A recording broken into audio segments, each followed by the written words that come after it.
Report for today. It's Monday, February 24th, 2014. I'm Doug Hagmann, co-host along with my son Joe Hagmann. Together, we are the Hagmann and Hagmann Report. Folks, you're about to hear an incredible program tonight.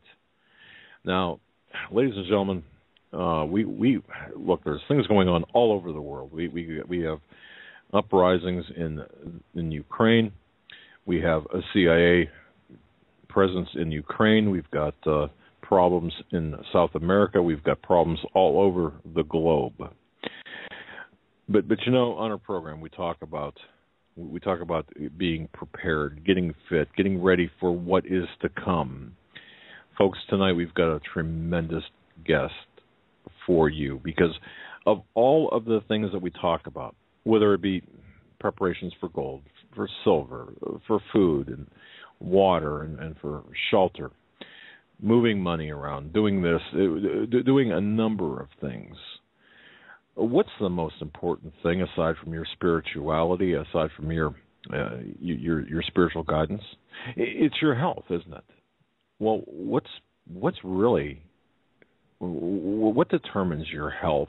Of course, genes, genetics, to an extent. But how about the stuff you put in your mouth, you eat? How about that donut you had for breakfast this morning? How about that ham sandwich you had for lunch?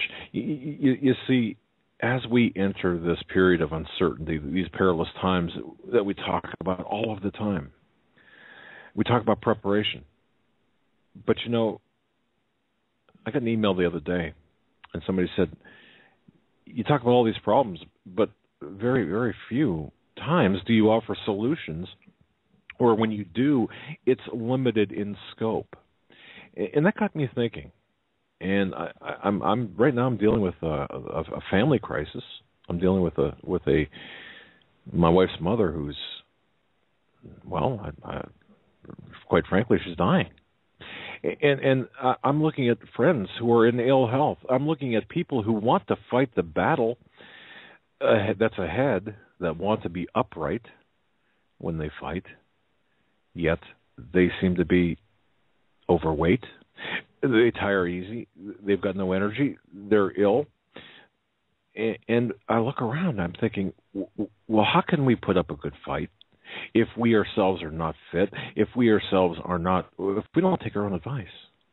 And of course, we're over-medicated, we're over-sugared, we're over-amped, we're overfed, perhaps, or ill-fed. So what I had done, and I caught this gentleman on Coast to Coast AM with George Norrie. His name is Dr. Ted Brower. He's an internationally recognized health and nutrition expert with just an extensive graduate and postgraduate studies in nutrition, biochemistry. He's a very prolific author. He's the author of a couple of books, Maximum Fat Loss, Maximum Solutions for ADD, Learning Disabilities and Autism, and so on. Folks, on HomelandSecurityUS.com, that's our home base. On the right-hand side, there's links to his websites.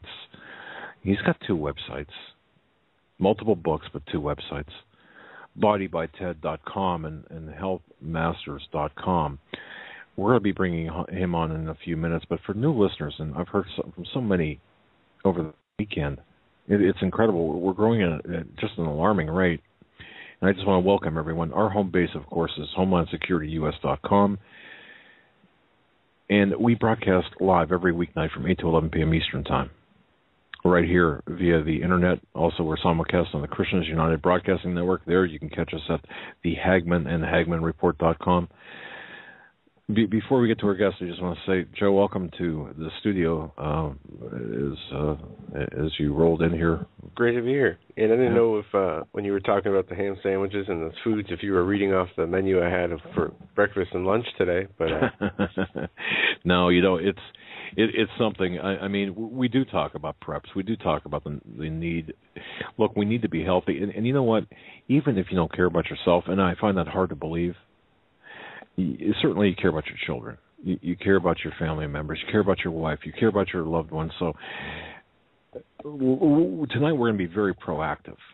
And Dr. Brower is perhaps as far as I'm concerned, after listening to him on Coast to Coast, I got to tell you, folks, you buckle up and make sure your seat backs and tray tables are in their full upright and locked position, because you're going to hear some things tonight that you will not, I mean, you'll never forget. You're going to want to pass this show along to your neighbors, your friends.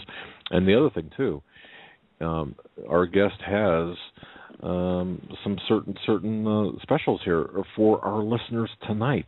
So please, folks, have a pen and paper handy. Pay very close attention. And with that, I just want to welcome very special guest, Dr. Ted Broer. Am I pronouncing that correctly? Is that the best way to pronounce it? That's perfect, Doug, and it's good to be on with this evening with you and Joe. I've been big fans of you two for many, many years. Well, thank you. Thank you. And I love your broadcast. Wow. Well, I'll tell you what. I was just blown away by your depth of knowledge and your folks. YouTube, you can watch various films of Dr. Broer on YouTube, and why women, for example, eat ham, and it goes right to. You had me cracking up, man. I can't even tell that story. I'm cracking up. I can tell. That's a funny one. Oh my goodness, yes. Let me tell you my story real quick, if you don't mind. Go ahead. Sure. I was on the seminar circuits with President Bush and Barbara Bush and Colin Powell and General Schwarzkopf and Larry King, Bill Cosby, Margaret Thatcher, Benjamin Netanyahu. I know all these people, have pictures taken with most of them.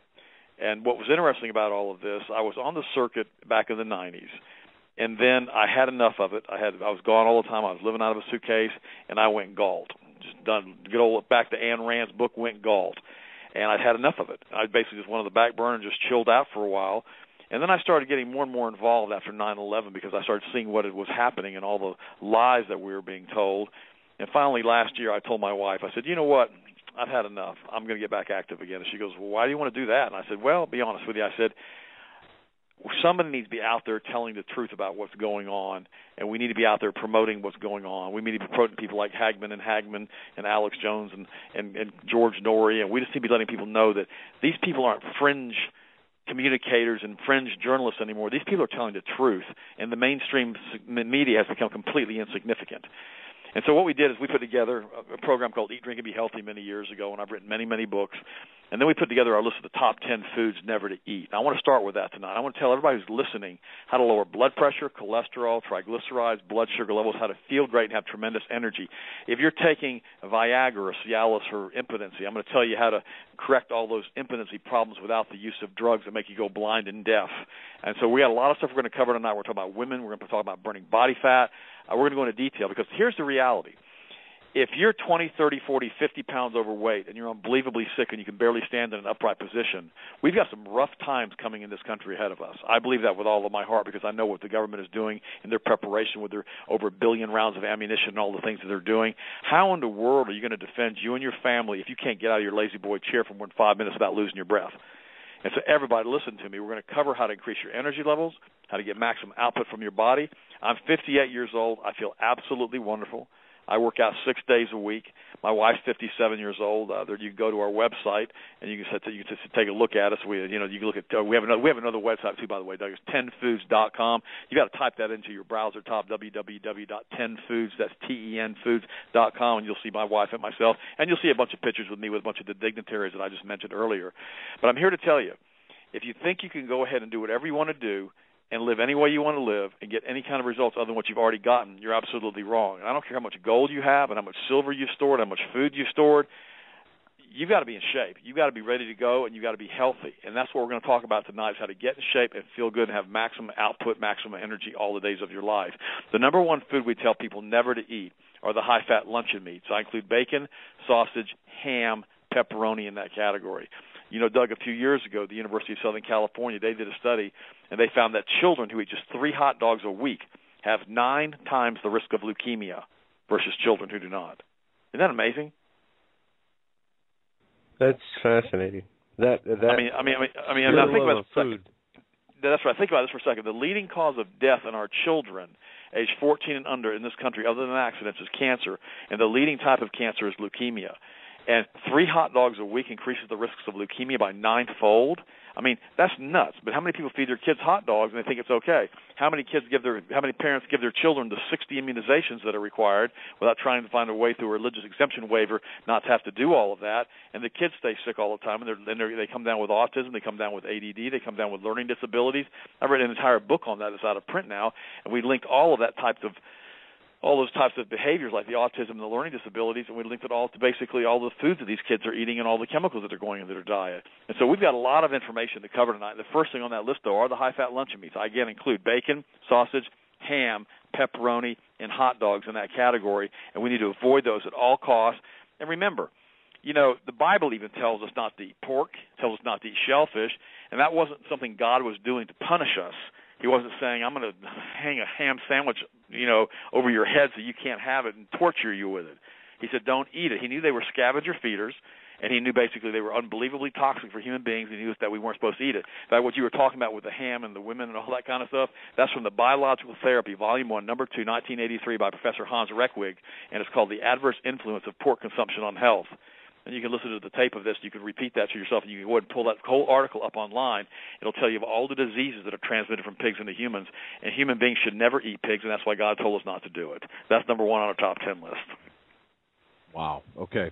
Yeah. And folks, please pay attention and grab a notebook and pen, because you're going to want to take notes on this. And I got to tell you, we've got to be prepared. We've got to be healthy. We owe it to ourselves. We owe it to our children.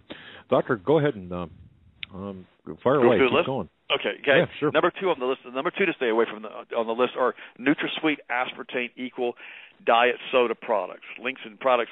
These products cause brain tumors, brain cancer, seizures, headaches, optic nerve degradation. The list goes on and on and on and on. It gets so bad with aspartame that in one study, every single primate that was tested developed grand mal epileptic seizures. It eats holes in the brains of the laboratory animals in which it's tested. The aspartic acid component actually eats holes in brain tissue of mammals, including human beings. I mean, this product is so bad it should never have been approved by the Food and Drug Administration. It basically went through one of the backdoor programs of the Food and Drug Administration. It should never have been put in because of the Delaney Amendment. It was shown to cause brain tumors and brain cancer, but yet people still drink diet sodas. Pastors get in the pulpit and promote diet sodas, you know, in churches, which is insane. With some of this, we can talk about that a little bit later on. And it's incredible what's going on as far as how bad these products are and what they're doing to the population of this country, and the massive increase we've had in brain cancer from these products. And it's in thousands of products now, and it should never be used. And don't use the other stuff. Don't use the Splenda either. That causes calcification of the kidneys. So if you want to use an artificial sweetener, you got 3 colors to choose from. You got the pink, the yellow, and the blue. Stay in the pink. That's okay in moderation with sufficient quantities of water, but you're better to use stevia. It's a natural sweetener that actually doesn't have any side effects besides it tastes really good. It tastes great in lemonade, but that's the best one to use is going to be the stevia. That's one of the best products to use. Number 3 to stay away from are margarine products, trans fats, hydrogenated oils. If you don't know what trans fats are, you must be living in a cave for the past 10 years. I don't know what to say. I mean, these are hydrogenated oils. They're unbelievably poisonous. They're unbelievably toxic. They massively increase the risk of breast cancer in women. They increase the risks of infertility in men. They increase the risks of heart disease through the roof. It's ridiculous, and basically you're better off with real organic butter. Now, if you're going to buy anything organic, buy the butter organic, because the milk fats actually contain a lot of the different hormones and chemicals that are pumped into the cows, and you really need to get organic butter if you're going to use it. But you're better off to mix the butter with 50/50 cold-pressed virgin olive oil, and that makes a delicious soft spread, which is actually pretty healthy for you. And, of course, olive oil is better than butter if you're going to be using it as a dip. It really is a lot better. And number 4 to stay away from is shellfish. That includes lobster, shrimp, oyster, prawns, scallops, crabs, and clams. Remember, a lobster is an arthropod. A cockroach is an arthropod. All a lobster is a giant cockroach. I mean, that's about easy enough to say. And what folks need to realize is this. I mean, we have to understand what happened in the Gulf of Mexico a couple of years ago with that core exit they dumped in there by the millions and millions of gallons.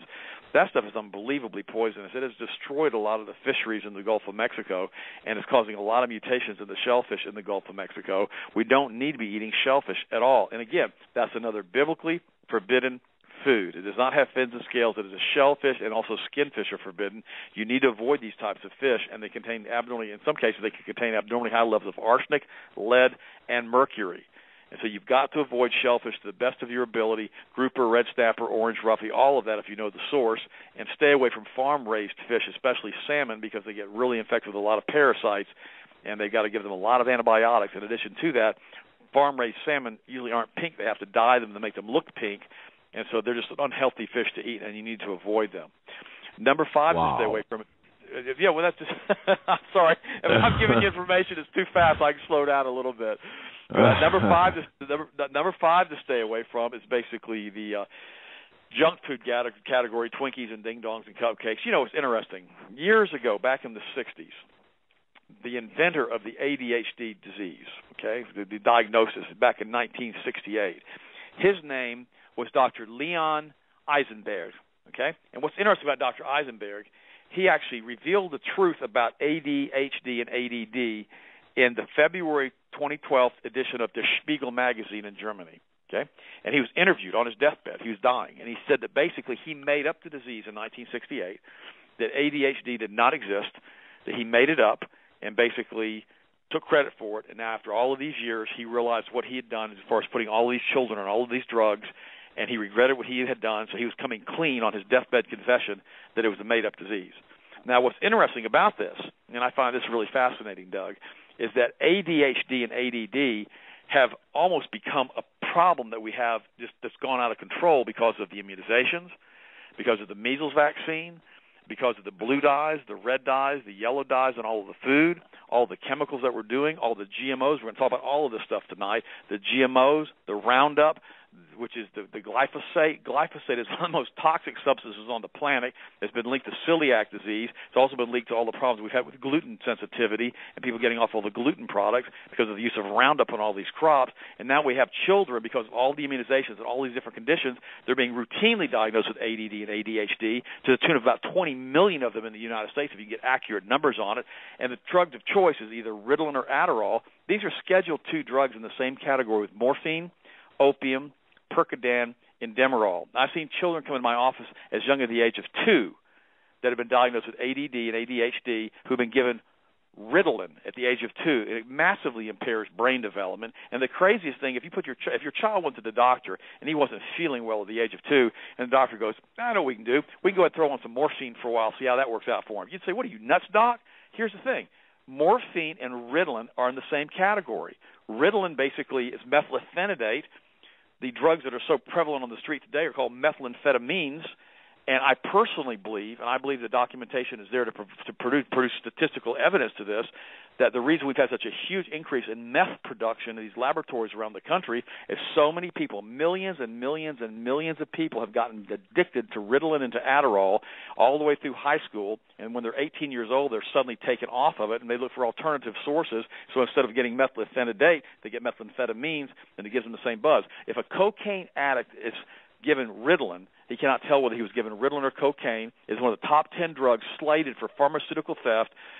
Adults and children both grind it up and snort it up their noses and get the same high they get from cocaine. This is nuts, Doug, that we're giving this to all these children, and it's absolutely crazy that we're doing it. That's why number 5 category in these top 10 foods never to eat is a junk food category. And that's including all these chemicals, all the blue dyes, the red dyes, all the sugar, all the garbage that we feed the kids, and we feed ourselves the Twinkies, the Ding Dongs, and the cupcakes. And we've had so many people come into the office and they wanted to lower their blood pressure, their cholesterol, and we tell them, look, you can feel good and you can look good, but you can't keep doing what you've done to get to where you are and get any different results. If you're going down the interstate and you want to go east, but you're going west, you've got to take the next exit ramp and you've got to go the other direction. You can't keep doing what you've done to feel absolutely awful and hope for any different response from your body. And that's what people have to understand. We've got to stay healthy. We have to be able to stay strong, because if we die, what good is the fight? The fight's over for us, and we have to realize that we've got to stay strong. We've got to stay healthy.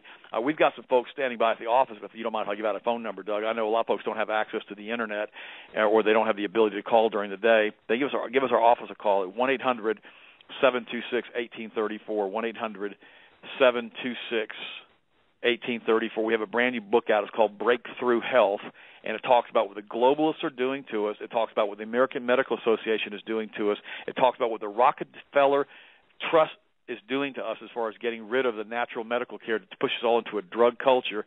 It's called Breakthrough Health. It's doing real well as far as the sales numbers on it. and it'll bless you and your family if you read it. Plus, it has 45 chapters in it that goes into detail on all the things that we're talking about tonight. And again, that's 10foods.com. 10foods. You have to spell it out. www.10foods.com. And you can also go to healthmasters.com if you want to do that. And again, the number is 1-800-726-1834. Now, also remember this. We have all of these kids that have been diagnosed with all of these diseases, like ADD and put on Ritalin and all that. Back in the 90s, I did a big research study on that. It was my first book that was called, one of my first books. It was called Maximum Solutions to ADD, Autism, and Learning Disabilities in Children. And, Doug, what we found is that almost every single incident, like at Columbine and all these other cases, when these children's medical records were looked at after they were killed, they found out they were either on Ritalin or Adderall or Prozac or a combination of these tricyclic antidepressant cocktails, which made them basically want to kill themselves and kill other people, and so the craziest thing is these children acted all of this stuff out with these drugs. And this is something we have to understand. These are not M&Ms we're giving these children. This is methylphenidate, Schedule 2, same category with morphine. There's all kinds of natural things that you can do with a child that's been diagnosed with ADD or ADHD without the use of drugs. And we talk about that on that same website. It's called the Eat, Drink, and Be Healthy program. Number 6 is soy. Now, I want to really kind of cover this one in depth, Doug. This is really important. Everybody listen to me for a second. Soy shouldn't even be listed as a food. Soy should be listed as a hormone. Soy is one of the worst products that you can put into your body. It is what's called an endocrine disruptor. It messes up the endocrine and the glandular system in the body. Let me give you an example. Back in the fall of 1975, I was a junior at Florida State University. If I may mention, they're national champions now in football finally. And it was interesting, Doug, because congratulations, by the way. Well, thank you. I was hoping you're going to give me a pro yes on that. You weren't an Auburn fan. But what ended up happening is I was taking a class in embryology, and we started learning some very interesting thing about mammals. And what I found was this. All mammals are born or are basically, when they're first conceived, are conceived as females. Most people don't realize that. There's no differentiation as far as the cells. And what ends up happening during the gestational cycle, the woman, because of the Y chromosome in the male, this is when we're talking about humans now, the Y chromosome in the male triggers the woman to start releasing testosterone. And the cells that would normally produce the ovaries in the woman drop down and produce the testicles in the male. In addition to that, basically the secondary sex characteristics like the reproductive organs form, etc. If you're in the gestational cycle and you start getting exposed to products like bisphenol A, which is the plastic estrogen mimicker, or you get exposed to soy products and all these different types of estrogen compounds, the female body cannot produce sufficient quantities of testosterone to cause the gestational cycle in the male to produce a child that is developed properly as far as a man. And the little boy who basically is born with a woman's brain and can be born with extremely small genitalia. And it happens all of the time. And they want to dress like a woman. They want to walk like a woman. They want to act like a woman. And they've been literally chemically castrated in utero from all of the estrogens that we're putting in the food supply. And that is crazy. And the research on this is so exact and so revealing, but nobody wants to talk about it. And what we have to understand is when you're pregnant, you shouldn't be taking flu shots, you shouldn't be taking immunizations, and you shouldn't be taking female exogenous estrogens into your system, either by injections or by food, including soy and all of the things that need to stay away from, all plastic and all pesticides, which are almost all estrogen mimickers. So it's very, very important that everybody understands that who's pregnant or going to have children, and make sure the child never goes on soy protein. The encephalograms, the brain encephalograms, a little baby girl's brain chemistry encephalogram is different than a little baby boy's encephalogram. If a little baby boy who is born normal with a little boy's brain is given soy formula within 2 to 3 weeks, that brain encephalogram changes from that of a little boy to that of a little girl. And Doug, as far as I know, I've never seen any way to reverse it back to that of a little boy. Wow. And so we have to. So this is how this. But remember now, the globalists that have done this to us, okay, the chemical petro industry, they knew this was going to happen back in the 40s and the 50s when they put the plastics into the food supply. They knew it was going to happen when they started promoting soy protein for children. I mean, they're a chemist just like I am. They know what happens when you put exogenous estrogens into a mammal. They know what happens, and they know what it does to the reproductive cycle and what it does to the children and what it does to the children in utero. It knows it. They know that high amounts of estrogen will chemically castrate a boy that's in utero. And the problem is nobody wants to talk about it, nobody wants to deal with it, and everybody wants to pretend like it's not happening. And that's what's going on with all of that. Now, that's number 5 to say. Okay. At some point during this conversation, Doctor, I want to know number one. I want to know why, and we don't have to address that now. But just for your future reference here, I want to know why. And really, when we talk too about the effects of foods, especially that cause Alzheimer's, dementia, whatever, I want to know why and who, because I've got a real problem with the who behind this. And I'm making a list. Okay. Well, here's the deal. Okay. Well, let me share something with you real quickly. My mom was born in Germany in 1916. Okay. My first language was German. Ich kann Deutsch sprechen. I speak fluent German. Okay. My mom was born in 1916. My father was born in Iowa back in 1901. My dad went back to Germany. His parents were both German after the war. In 1952, he met my mom. They fell in love. They got married. They came to the United States. I was born in 1955. I'm 58 years old now. Now, here's what's interesting about this. My mom lived to be in her 90s. And back in 2001, she was in the nursing home, but she was still very mentally acute. She'd just gone in the year before. They hadn't yet destroyed her brain with all the drugs that they had put her on. And what was interesting, when the 9/11 happened and the trade towers fell, she started crying. And I was in her hotel room. I'm at her hotel. God, it wasn't a hotel. It was a nightmare is what it was. I was at her nursing home. And basically I was sitting there and I was talking to her. And she was just crying and she was sobbing. And she said in German, she said, Ich habe das schon alle gesehen. Now what that means in German is, I've already seen all of this. And I looked at her and I said, Mom, what are you talking about? She goes, Ted, this is the Reichstag fire in 1933. She goes, I know what comes next. Next is the Enabling Act, which is our Patriot Act. And she knew it, and she called it out, Doug, before it ever happened. And she goes, I know what happens next. Next it goes to tyranny. Next it goes to dictatorships. Next it goes to gun confiscation. She goes, I've already seen it. She looked at me. She just crying. She goes, I am so glad that I'm old, and I'm not going to have to live to see this again. And I thought, Mom, come on.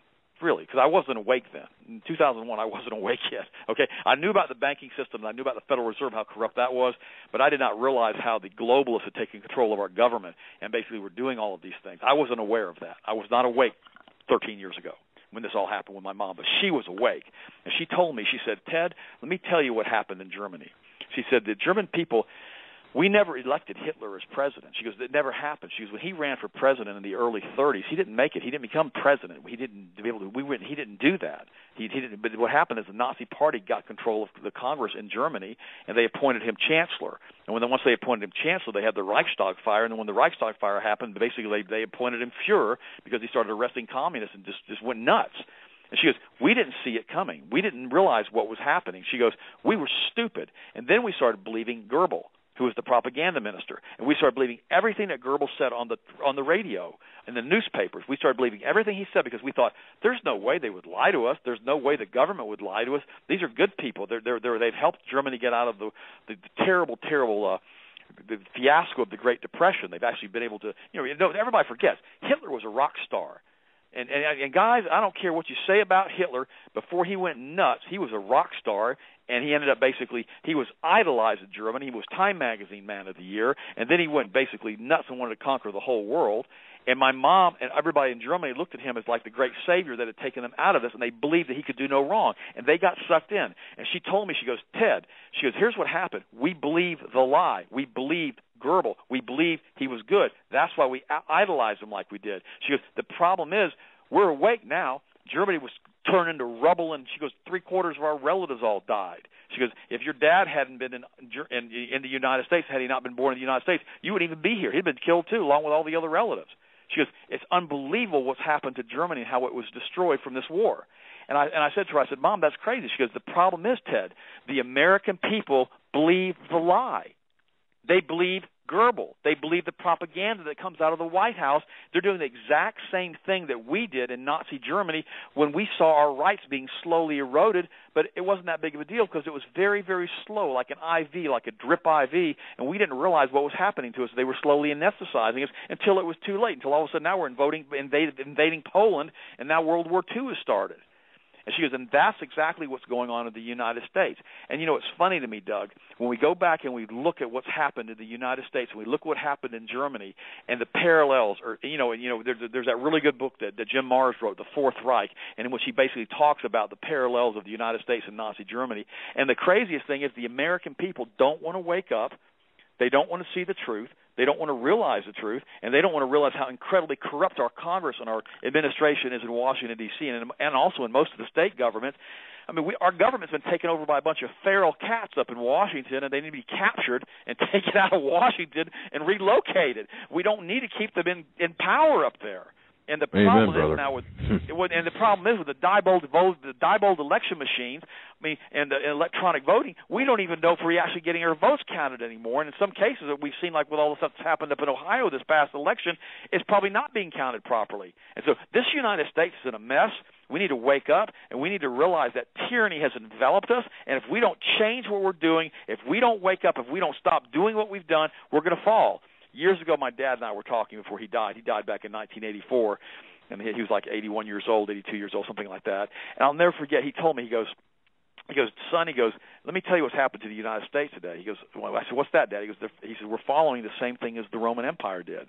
And I said, well, what do you mean, Dad? I don't understand. He goes, the reason the Roman Empire fell is that they stopped raising little Romans. We stopped raising little Americans. We've lost the vision of what we are as a nation, as a country. We've lost the vision of the Constitution. We've been taken over by the banks. We've been taken over by the Federal Reserve System. He goes, we've lost it. And he says, gradually, all of our freedoms are going to be taken away with it. And he goes, the people don't see what's happening. And I remember he told me that about 3 months before he died, Doug. And I thought back then I was in my 20s. I thought, come on, Dad, you got to be, you got to be losing it or something. He was right. He was 100% right. And so I started looking at all these foods, as a nutritionist, and I started looking at all the foods that we're doing as a biochemist, and I started saying, hey, wait a minute, why do we have chemicals in our food that are chemically castrating children in utero? Why do we have chemicals in our food like fluoride, which is the next thing on the list, which has been shown to massively drop your IQ points if you're a child, according to Harvard? Why are they putting it in our toothpaste? Why was it used as a drug in the concentration camps by IG Farben? And now all of a sudden, we get all the documents out of IG Farben in 1945, and suddenly we start putting it in our water supply in the United States.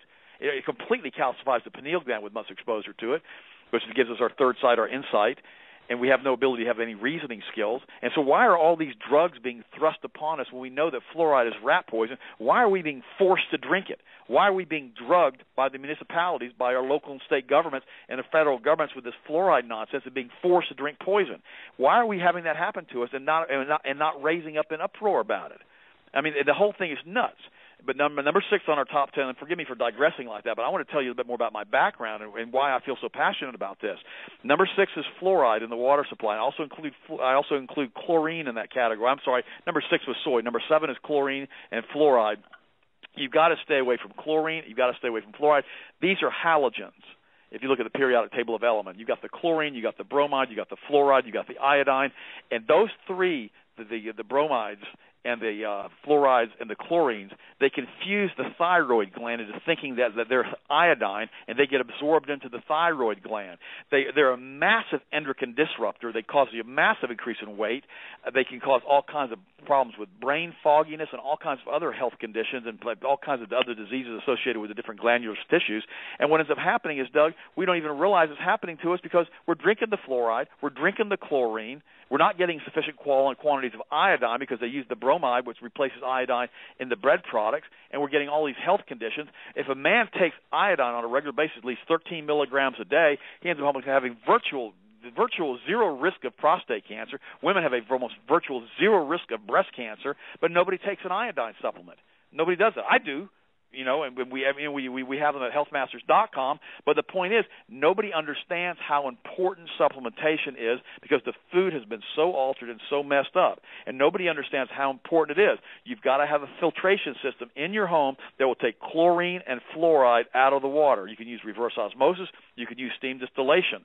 We use the steam distillation. We have that at the Health Masters website. But the point is, you've got to do something like that because if you don't, you're going to be putting all of these poisons into your body, and these poisons are going to wreak havoc on your endocrine system and on your thyroid gland. And you've got to avoid those. Number 8 are high-fat dairy products.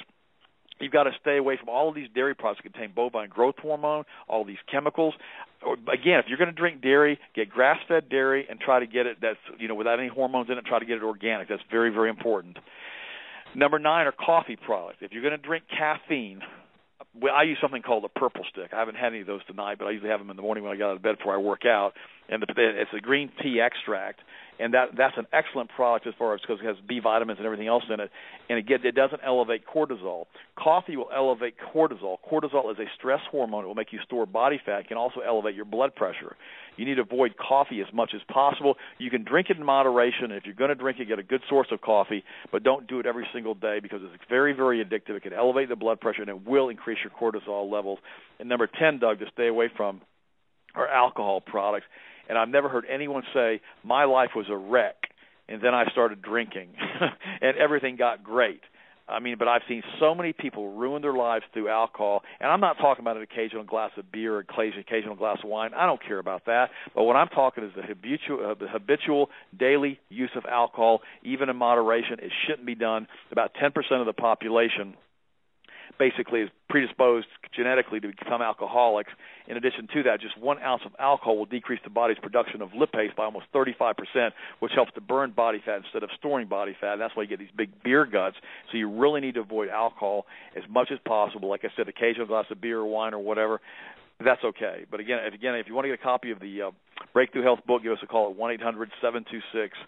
1-800-726-1834. And we can also talk about the top 5 ways to burn body fat if you'd like to do that too, Doug. We also go into more in GMO foods. We can talk about whatever you want to talk about. It doesn't matter. We can talk about Genesis chapter 6 and the rise of the Nephilim. Wow.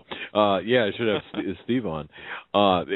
Folks, healthmasters.com. That's healthmasters.com for our guest website. And you've got a newsletter as well. You've got a free weekly newsletter, and you've got that's right. If you go to healthmasters.com, you can sign up for the newsletter. So it's free.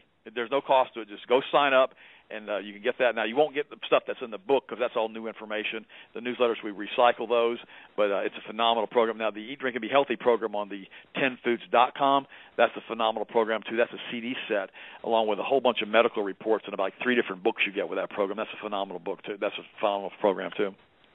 Okay, fantastic. Well, folks, in case you're joining us late, our very special guest is, Dr. Ted Broer. Oh my goodness! I was talking about coffee. It just went down the wrong pipe there. Your coffee this time. Yeah, perhaps that's a sign. Healthmasters.com, talking about our diets, talking about what we should and shouldn't be doing, and the list of the 10 foods or the food items that we should not be consuming. Of course, the processed foods all the way through coffee, alcohol, and such.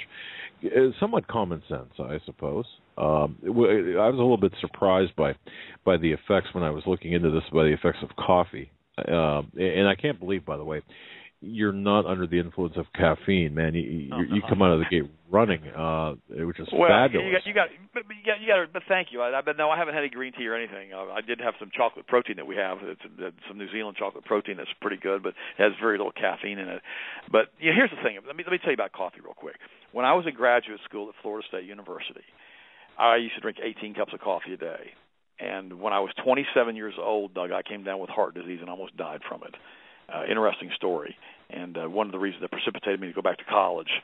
And what was interesting is that I didn't realize what I was doing to my body. I just thought I was always able to I was an athlete, so I was able to just push my body as hard as I wanted to, and it would always respond back perfectly. And what ended up happening is when I came down with the heart disease, it really, really got my attention, and I was in bed for 3 months, and I almost died.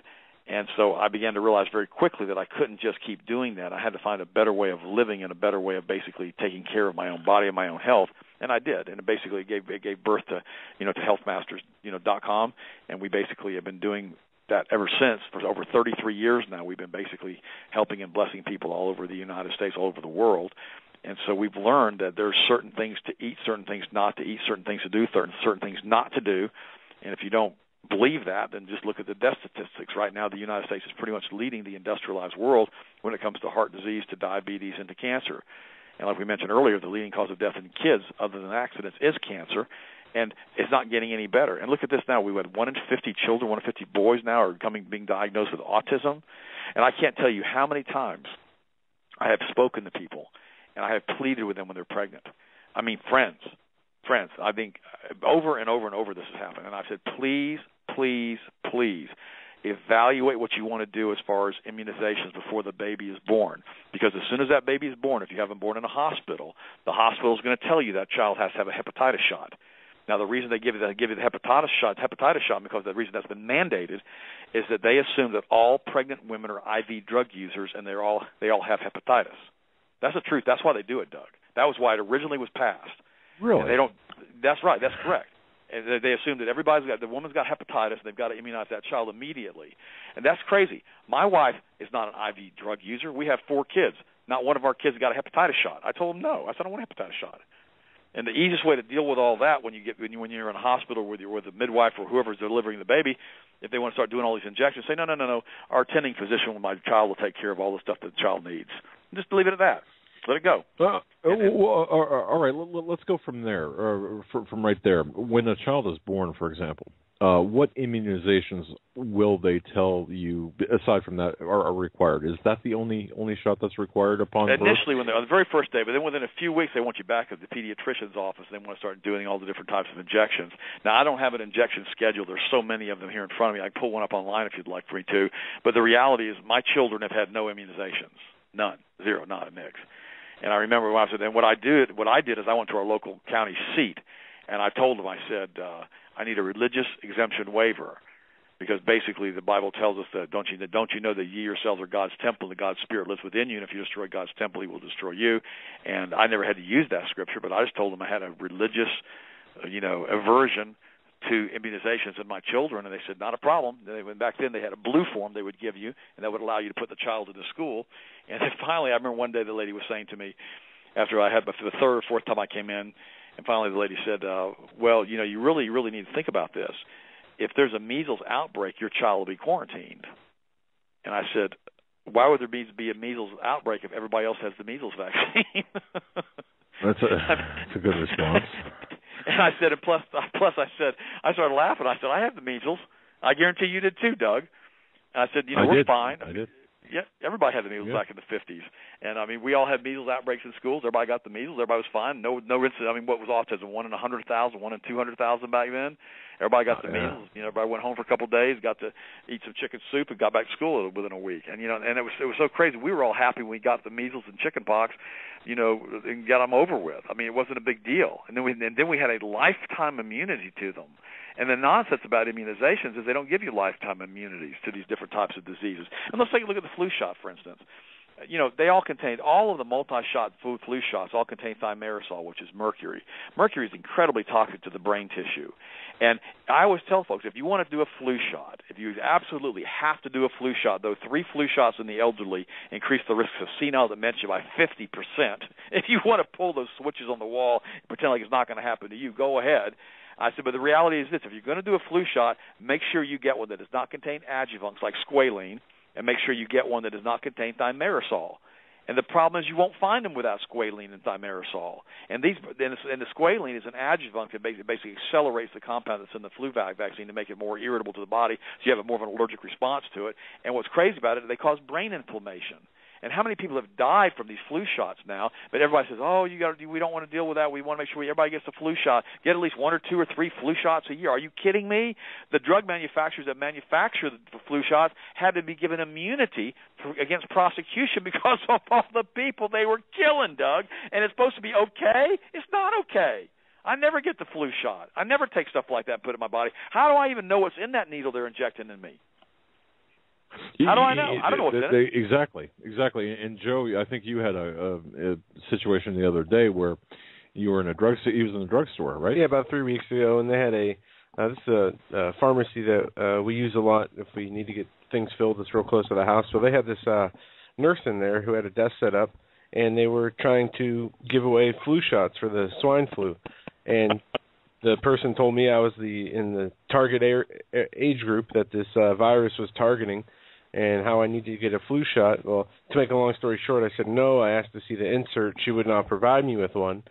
And we kind of went back and forth in front of a bunch of people who were just spectators, just waiting for their medicine. And I didn't get the shot, but my wife referred to her as the shot Nazi after we left, is what it reminded her of. No, and you know it's crazy. They did the same thing to me one day. I was thinking I was in a Walmart or something, and I walked in and they were doing flu shots back in the pharmacy. This is years ago, and maybe the Sam's Club, I don't know.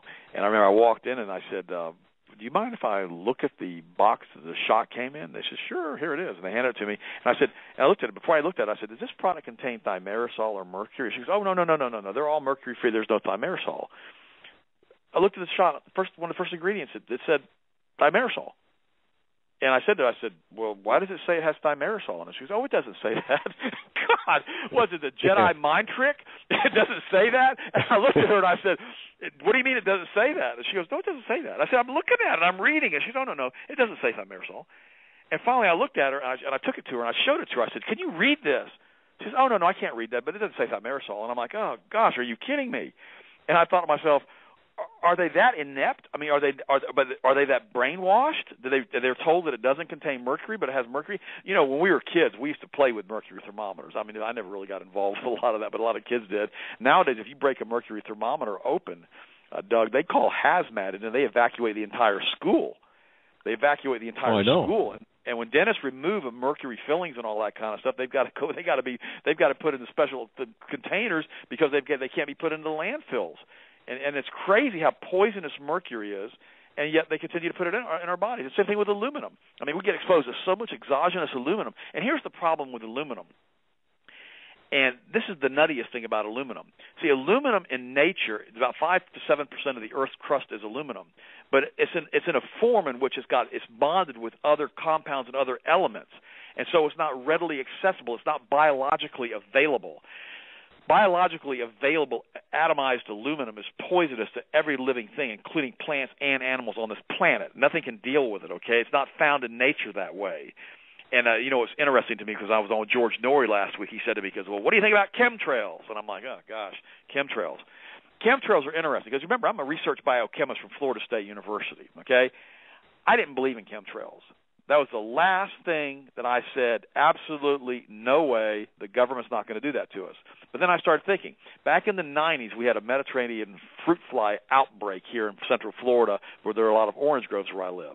And I'll never forget, the news came on one night, and they said, the DC-3s will be coming over your town and your city tomorrow, spraying malathion at rooftop level over all the residential areas and over all of the houses and cars in the groves. So make sure that if you're pregnant, don't go outside and get sprayed with the malathion, and make sure you keep your pets and your animals and keep your cars inside because it may damage the paint. And sure enough, the next day, the DC-3s are flying over, and these huge spray tips on their wings spraying malathion, which is a neurotoxin, another xenoestrogen, all over the population in Central Florida. Finally, some consumer groups went up to Tallahassee, filed a lawsuit to stop it, and got the spraying stopped. So I knew that they'd spray us with poison. I'd already been sprayed with malathion. And so what I did, I couldn't believe it. I'd see these planes, and I'd watch the contrails disappear in the sky, and then I'd watch these chemtrails turn into these big cirrus clouds all the way around the skies and block the sunlight. And I thought, no way, they're not doing that to us. Finally, it got so bad a few years ago, I finally went to the lake. I took a Pyrex beaker, and I sterilized it 5 times with distilled water. I made my own distilled water, so I knew exactly how it was manufactured. I took it to the lake. I put it on a stand so it wouldn't get any splatter back into it, and I took a full 2-inch rainwater sample. Then I took that Pyrex beaker, I sealed it, and I put it in my refrigerator, and I said, I don't want to know. This is true. I did this. I said, I don't want to know. And 6 months later, it was Christmas. And they sprayed us so heavily over the house again, it was ridiculous. I saw all these, this time they were right over my, like X marks the spot, right over my house. And I thought, okay, that's it. Next day it rained again. I took another Pyrex beaker down to the lake, got another rain sample. This time I sent both of the samples in. They were both so high in aluminum and mercury, taken 6 months apart, that the EPA considered them toxic. I mean, I'm not mercury, aluminum and barium. Aluminum and so, aluminum and barium. And I thought, this is crazy. I'll be happy to send that report to anybody who's listening tonight. I'll email it to them at no cost, or I'll post it on my website. The point is, I now believe that aluminum and barium is in the air, because I tested my water, my rainwater, which is supposed to be distilled water, and it was loaded with those two chemicals. And those same tests have been done all over the country, and I urge everybody listening tonight to do a rainwater sample and do the same test, because you can do it very easily and send it to a state laboratory and ask them for those. It only costs like $40 to get the test done, and you'll know for sure what you're breathing. But here's the problem with that aluminum. It's atomized, okay? It's tiny, tiny, tiny little particles. And what happens is, it doesn't go through your lungs necessarily, though it will do that. It can go directly into your olfaction glands up by your brain and go directly into the brain that way. That's why it's so dangerous when it's atomized like that. It's free aluminum.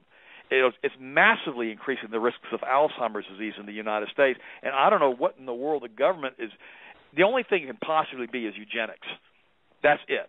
There's no other explanation for this. There's no other reason they would do this with the plastics, with the pesticides, with the barium, with the aluminum, because we know barium wreaks havoc on the immune system, and we know the Alzheimer's disease, one of the primary causes is aluminum. And so what in the world are they doing? I don't know. That one good video out on the internet now, you know, what in the world are they spraying and why in the world are they spraying? I mean, we all need to be aware of this, and we need to be forwarding all of these emails to all of our friends, which I do on an ongoing basis, because the reality is, I'm a biochemist. It doesn't take a biochemist to do a water test. But I know what I did, and I know I did it right. And so now I can't prove that they're spraying us out of these aerosol sprays on these airplanes, because I can't get up at 40,000 feet and take a sample. But I can sure test my water and my rain, and I know that it's in there, Doug. And so I know that basically we've got to make sure that we avoid that as much as we possibly can. And we need to be taking a compound called EDTA, ethylene ditetracetic acid is the abbreviation for it. And what it does, it helps to bind aluminum and pull it back out of the system, and helps to basically help prevent the effects of all of that. So I didn't mean to get off on all of that. But I thought it's really good to because, well, I got to tell you, one of the issues I had is I look up at the sky, I see the same thing that you see and others see. And I just never, at first, I never gave it a thought. And then when Joe would say, "Oh, it's chemtrails," I never heard of a chemtrail until 10 years ago, 8 years ago. I don't know. And I thought, they can't be doing this. Why would they be doing this? And of course, you're reinforcing now what everyone else has been saying. So the so-called fringe media has been talking about. And it's not so fringe. But my question is, I understand the eugenics aspect of this, but wouldn't the people who are doing the spraying, wouldn't they be subjecting themselves to the same toxins as us? Not if they take an EDTA injection once a month.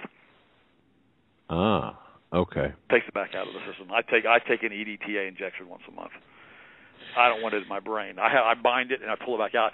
See what happened with chelation. You can do it orally. You can do it intravenously. What happened back in the 30s, the Germans had this big war effort going, and they were spraying all of these ships with lead paint. And what ended up happening is a lot of them started coming down with dropping IQ points because of the lead. It's very toxic. So they had to find a way to try to get the lead back out of these guys. And so the German chemists developed the EDTA and as a chelating or clawing agent to go in and start pulling these minerals, these metals back out of the body. And they started injecting into these guys and found their IQ scores were coming back up again, and they were able to stop the adverse effects of the lead paint. Well, what they also found out 20 years later, the guys who had gotten all these injections of the EDTA didn't have any heart disease because it bound up that free calcium that gets attached to the artery walls, causing hardening of the arteries, and it cleans out the artery walls. Plus, it also takes out the lead and the mercury and the aluminum. So it's a phenomenal product, and it needs to be used by everybody every single day. And I'm sure they probably have much more advanced ways of avoiding that. But that's the same exact thing I said, Doug, before I tested the water. I said, why would they spray us? Because they're spraying themselves. But then it goes back to Genesis chapter 6, back to the Bible. And it goes back to the whole thing with Noah and the ark and the Nephilim and the giants and all the stuff that was around back then in the book of Enoch. And yes, I'm awake. I know all of this stuff. And I've done research on all of it. And then who in the world's running the planet right now? But again, if you want to get a copy of the book, you can go to 10foods.com. That's TENFOODS.com, or 1-800-726-1834. 1-800-726-1834, or healthmasters.com too. But that's what it all boils back to. You know, it's interesting to me. Did you ever watch that show? What's the guy's name? It's he's got Brad Metzler Decoded. You ever watch that show? He's like on the History Channel. He did a very interesting show, and let me just share this with the listeners for a second, because I know you got a pretty good Christian audience, because I know Steve Quayle's on here. If everybody wasn't a Christian, they probably are now. And I love Steve Quayle, by the way. And Brad Metzler Decoded had a whole show that he did on the Spear of Destiny. You can watch the show online. You can pull it up. Brad Metzler, Decoded Spear of Destiny. And what's particularly interesting, watch the last 10 minutes of the show. He actually brings a globalist up. And the globalist was a body. He wasn't a globalist. He was a bodyguard for one of the globalists. And then he meets him in this church at the end of the broadcast. And they were talking about the Spear of Destiny and who stole the Spear of Destiny from Hitler. The Spear of Destiny is the spear that they put into the side of Jesus. And what is believed with the spear through legend is that whatever army holds the spear, they cannot be defeated. Well, somebody stole it from Hitler. Hitler, it was in the Austrian repository, and somebody got it from Hitler. And anyhow, Brad Metzler's talking about the Spear of Destiny this whole show. And finally he goes, well, the reality is this guy says he knows who took the Spear of Destiny. So the guy comes in there, he starts talking about all of this stuff, and he had a meeting one time with the bodyguards of these elite people who met with the President of the United States at will. And he finally said, these guys claim to be the Benigni Nephilim, the sons of the fallen, and they believe they're going to take that spear and they're going to go back to Jerusalem, rebuild the temple, they're going to go back to the Holy of Holies, they're going to cut themselves, and they're going to basically set up a one-world government, and they're going to rule the planet. That was on the History Channel. And you can watch it on that show, Brad. Yeah, that was crazy. I'm sitting there going, "You've got to be kidding me! I can't believe I just heard this on the History Channel." And he said, and Brad Metzler says, "Do you believe that?" And the guy looked at him and goes, "It doesn't matter whether I believe it or not. They believe it, and they're willing to die for it." See, what we have here, we have a group of people that you can track back all the way back to Nimrod that basically believe their bloodlines come all the way through, and these people believe that they're supposed to be in charge of the planet, and they don't consider us to be even human beings. They consider us to be, I guess, some type of soulless animals, and they don't care what they do to us, and that's the only explanation. I could go into more detail about this if you want. That's the only explanation that makes any sense why they're willing to kill so many of us at will like this. They think that we're just a chicken that gets his head cut off for breakfast or lunch one day. That's all they think we are. They don't think we're anything more than that. This is so they don't the care exact if they kill us or conversation. Yeah, exactly. This is the exact conversation I had with someone very close to the intelligence. Well, in the intelligence community today, exactly what you're saying, and how we are viewed by the globalists and what they're doing to us. It's absolutely horrific. So yeah, on the other side of the break, I definitely would like you to get into this a little bit more. And Doctor, I'll tell you this. Now, when we have guests on, I will get probably. Depending on the guest, I'll get a page maybe of emails. Right now, I can't even keep up with the number of emails I've gotten from people with questions for you. Before we hit the top of the hour break, I think we could probably dispense with this one question pretty quickly because I think I know what the answer is. A question for you. What about farm-raised pork, organic pork, that consuming organic farm-raised pork? Yes or no? Touch not the unclean thing, and I shall receive you. That's what the Bible says. Touch not. That pork is unclean, period. Sorry. End of story. I won't compromise on pork. Okay. God never compromised on it. I won't compromise on it. Okay, Suzanne, there's your answer, and I got to tell you, I figured that would be an easy, short answer, and it was, and I appreciate your direct and honest approach to that. Folks, you're listening to the Hagmann and Hagmann Report. It is the 24th day of February 2014. Our very special guest, Dr. Ted Broer. I got to tell you, I'm fascinated by this. Visit his website, healthmasters.com. After the show, I'm going to make sure that we have your websites, your telephone number, all up directly to for our listeners. This is absolutely incredible, Joe. It really is. That's so much information in the first hour. I'm already looking at how many times I got to go back and catch something that I missed as I was writing something else down. And 2 more hours to go here. It's been fantastic. Our guest tonight, who was just on Coast to Coast last week, and I got to go back and catch that show if you haven't. But our guest tonight, Dr. Ted Breuer, international best-selling author, and here to talk to us about foods and what we need to do to prepare physically in this time and so much more. We'll be right back after these short messages. You're listening Monday, February 24th, 2014. I'm Joe Hagmann, my co-host Doug Hagmann. We're the Hagmann Report. Our special guest today is Dr. Ted Breuer, and if you missed the first hour, I suggest anybody who missed it go back and listen to the archive as we went over the top 10 foods never to eat. Very important, some excellent information in there as why not to eat them on top of what foods you shouldn't eat. We went into why they should not be eaten and the damages that they can have on you as a human being, and especially the children who eat some of these foods, and the way it can change their body and the chemistry of their body. With that, this second hour, Mr. Breuer, I'm going to hand it back over to you, and you can take off right where you wanted to go. Okay, Absolutely. Joe.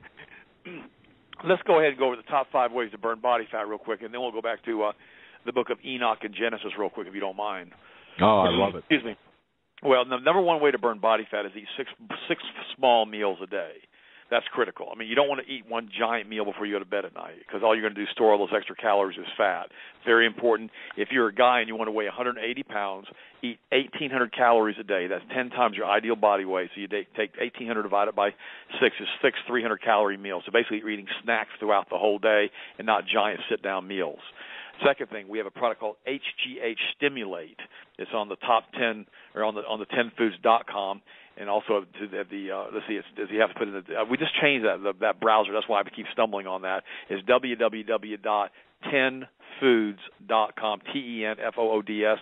It's called HGH Stimulate, and that's not an HGH product. What it does, it stimulates the body's production of human growth hormone, which helps to burn and melt body fat. Plus, it acts like a natural Viagra in men. It really does do a good job for that without making you go blind and deaf, and that's at the 10foods.com website. And also, we also have that available at healthmasters.com, but you got to dig through everything trying to find it. Now, the next thing we need to realize is that we have to be doing low glycemic carbohydrates. In other words, you need to stay away from bread and pasta and rice. Now, remember, these carbohydrates that are a lot of these wheat products and all these different types of compounds, now with all the gluten in them, they've been sprayed heavily with Roundup. I mean, and with glyphosate.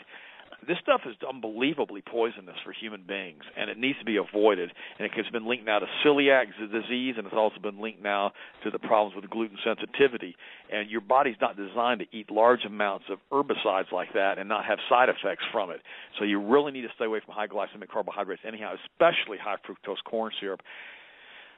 Doug, I can't even stress how important high fructose corn syrup is to avoid, because remember, the corn is sprayed with Roundup, for heaven's sakes. They've got Roundup-ready corn now they feed us, and they make the high fructose corn syrup from us. It is loaded with glyphosate. And so you don't want to put that stuff into your body, the high fructose corn syrup. Very, very important. Next thing we have to do is make sure you combine exercise as far as aerobic training and weight training together.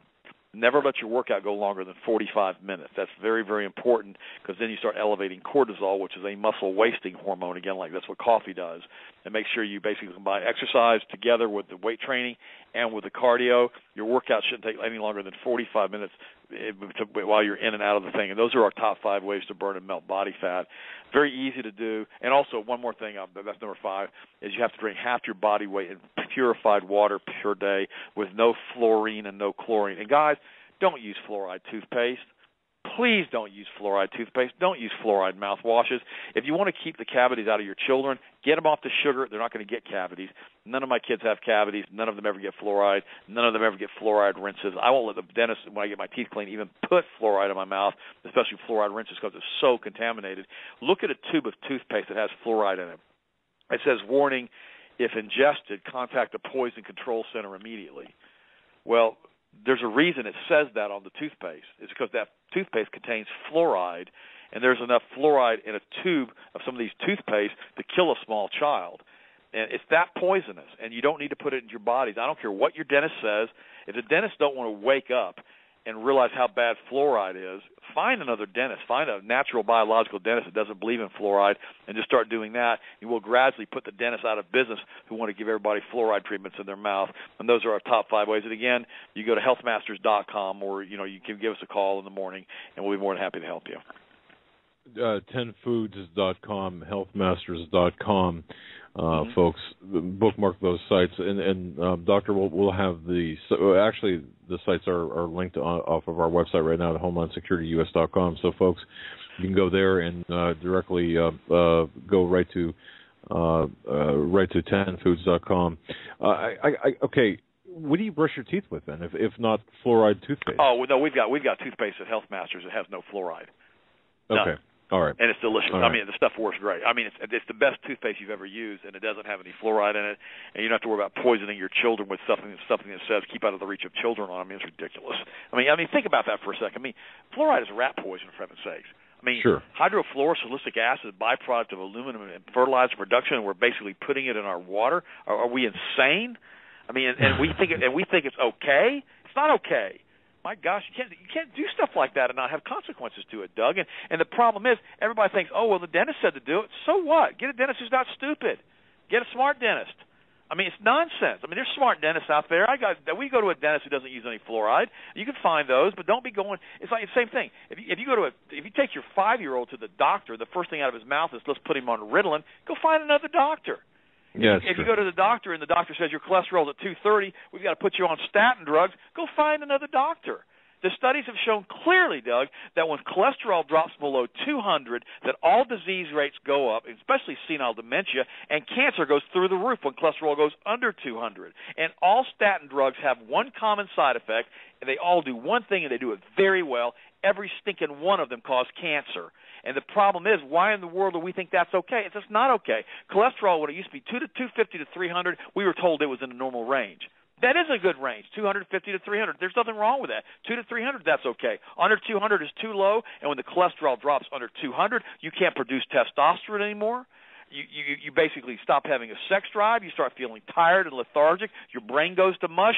Statin drugs should be pulled off the market. They should never be put. In fact, in my book, that Breakthrough Health book, I give you 10 categories of drugs that you should never use and never put in your body and never take under any circumstances. In the back of that book, the last chapter is on the top 10 drugs never to use.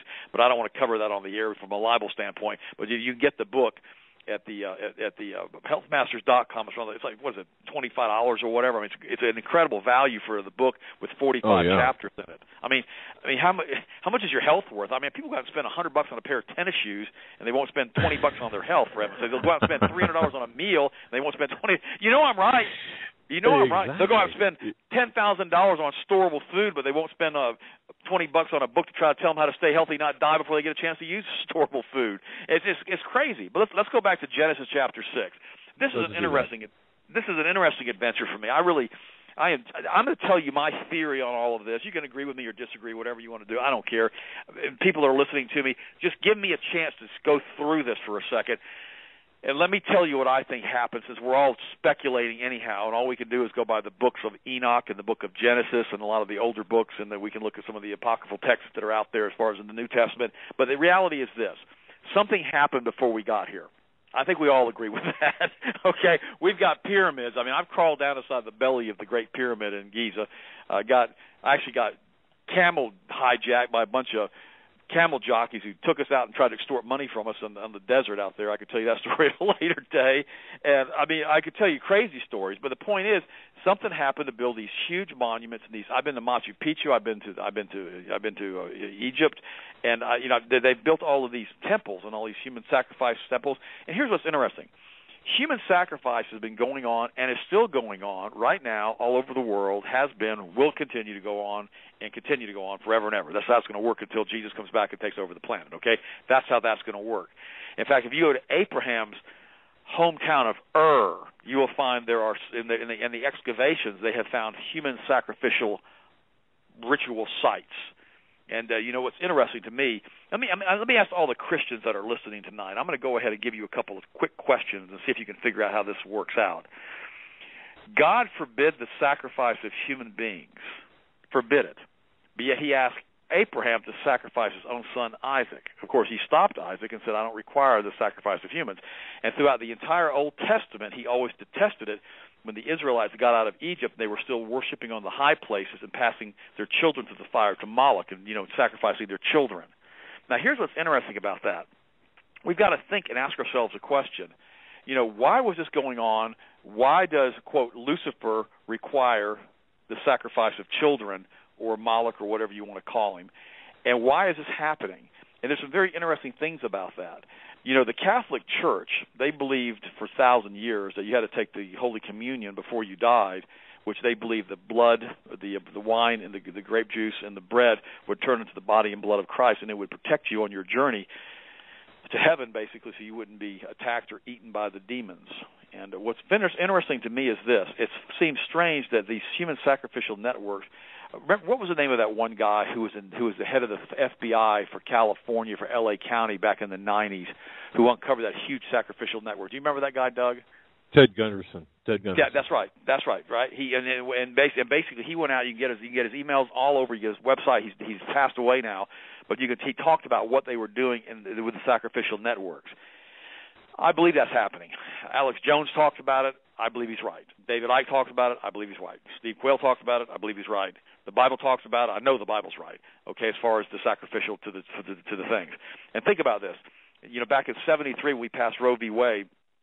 Not only we made it very efficient. We got to kill the children in utero, and basically sacrifice these poor children or whatever we were doing to them, and the horrible things that we've done now with the 60 million babies that have been aborted in the United States. Now all know how I feel about that. But what's interesting about this, we got to go back to Genesis chapter 6. We've got to go back to We've got to go back to Abraham. We've got to go back to Moses, and we've got to go all the way back to Noah. And what was interesting is we always forget the timelines of how many thousands of, the 1,000 years a lot of these people lived, in the 500 years, and the 600 years, and the 800 years. And what's interesting to me with this whole thing with Abraham, God forbid the sacrifice of humans, but asked Abraham to sacrifice his own his own son. But he stopped him. He said, I don't want you to sacrifice humans. But yet we turn right around and we see what happened with Nimrod, as far as, the sacrifice of humans and all the things that they did. And Nimrod, a lot of historians, including Tom Horn, believe that he was a Nephilim. He's part fallen angel, which we know the fallen angels, whatever you want to call them, were breeding with humans and producing these giants and these offsprings. And what I find fascinating is now that we mentioned this in the last hour, that these people now who are running the planet, so to speak, as far as the globalists who are in control, whoever they may be, claim to be the offspring of the benign Nephilim, and they're sons of the fallen. Now, that's interesting, because a couple of years ago, you're going to find this fascinating. I had a lady who was a Satanist basically attack me. Okay, I kid you not. Okay, and then she started sending these horrible, horrible, horrible letters to me, and all the stuff that she wanted to do to me and my family. Okay, I still got copies of them, and I knew at that point she was a Luciferian, is what they call themselves.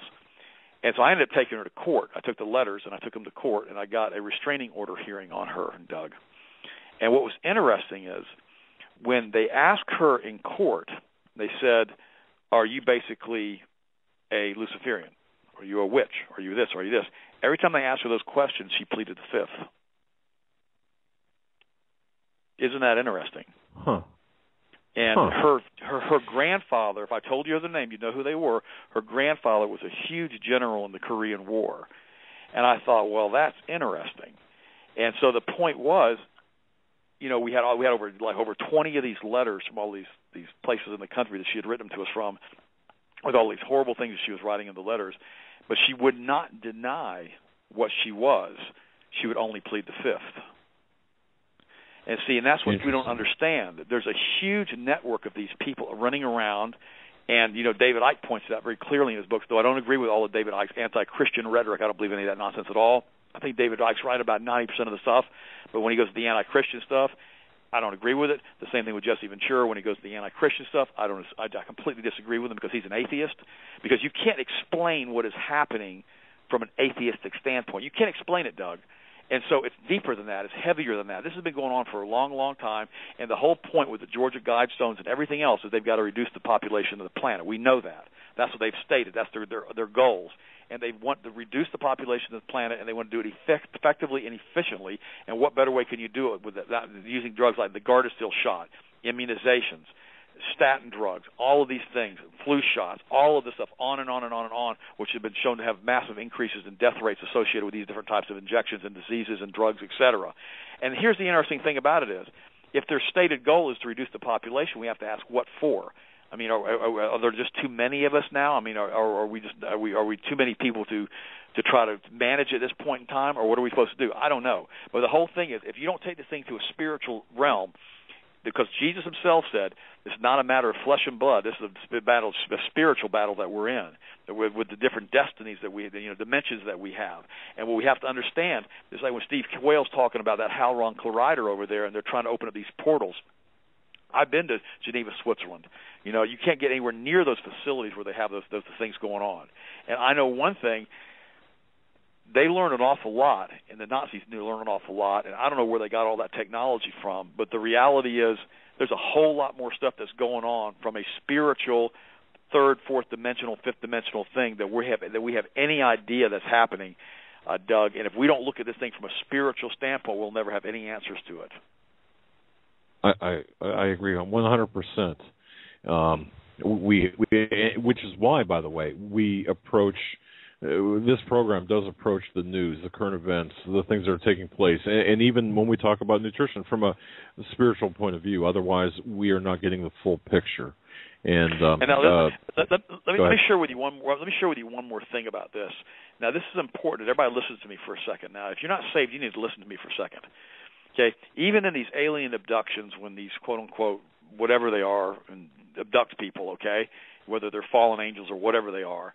Every time that Yeshua is mentioned, the name of Jesus is mentioned, in every single case that's been recorded that we can find literature on, that person is put back where they were taken from, and they're not messed with anymore. See, what happens is we were bought for a price, and when we have the blood of Jesus that sanctifies us, we change. Our DNA literally changes.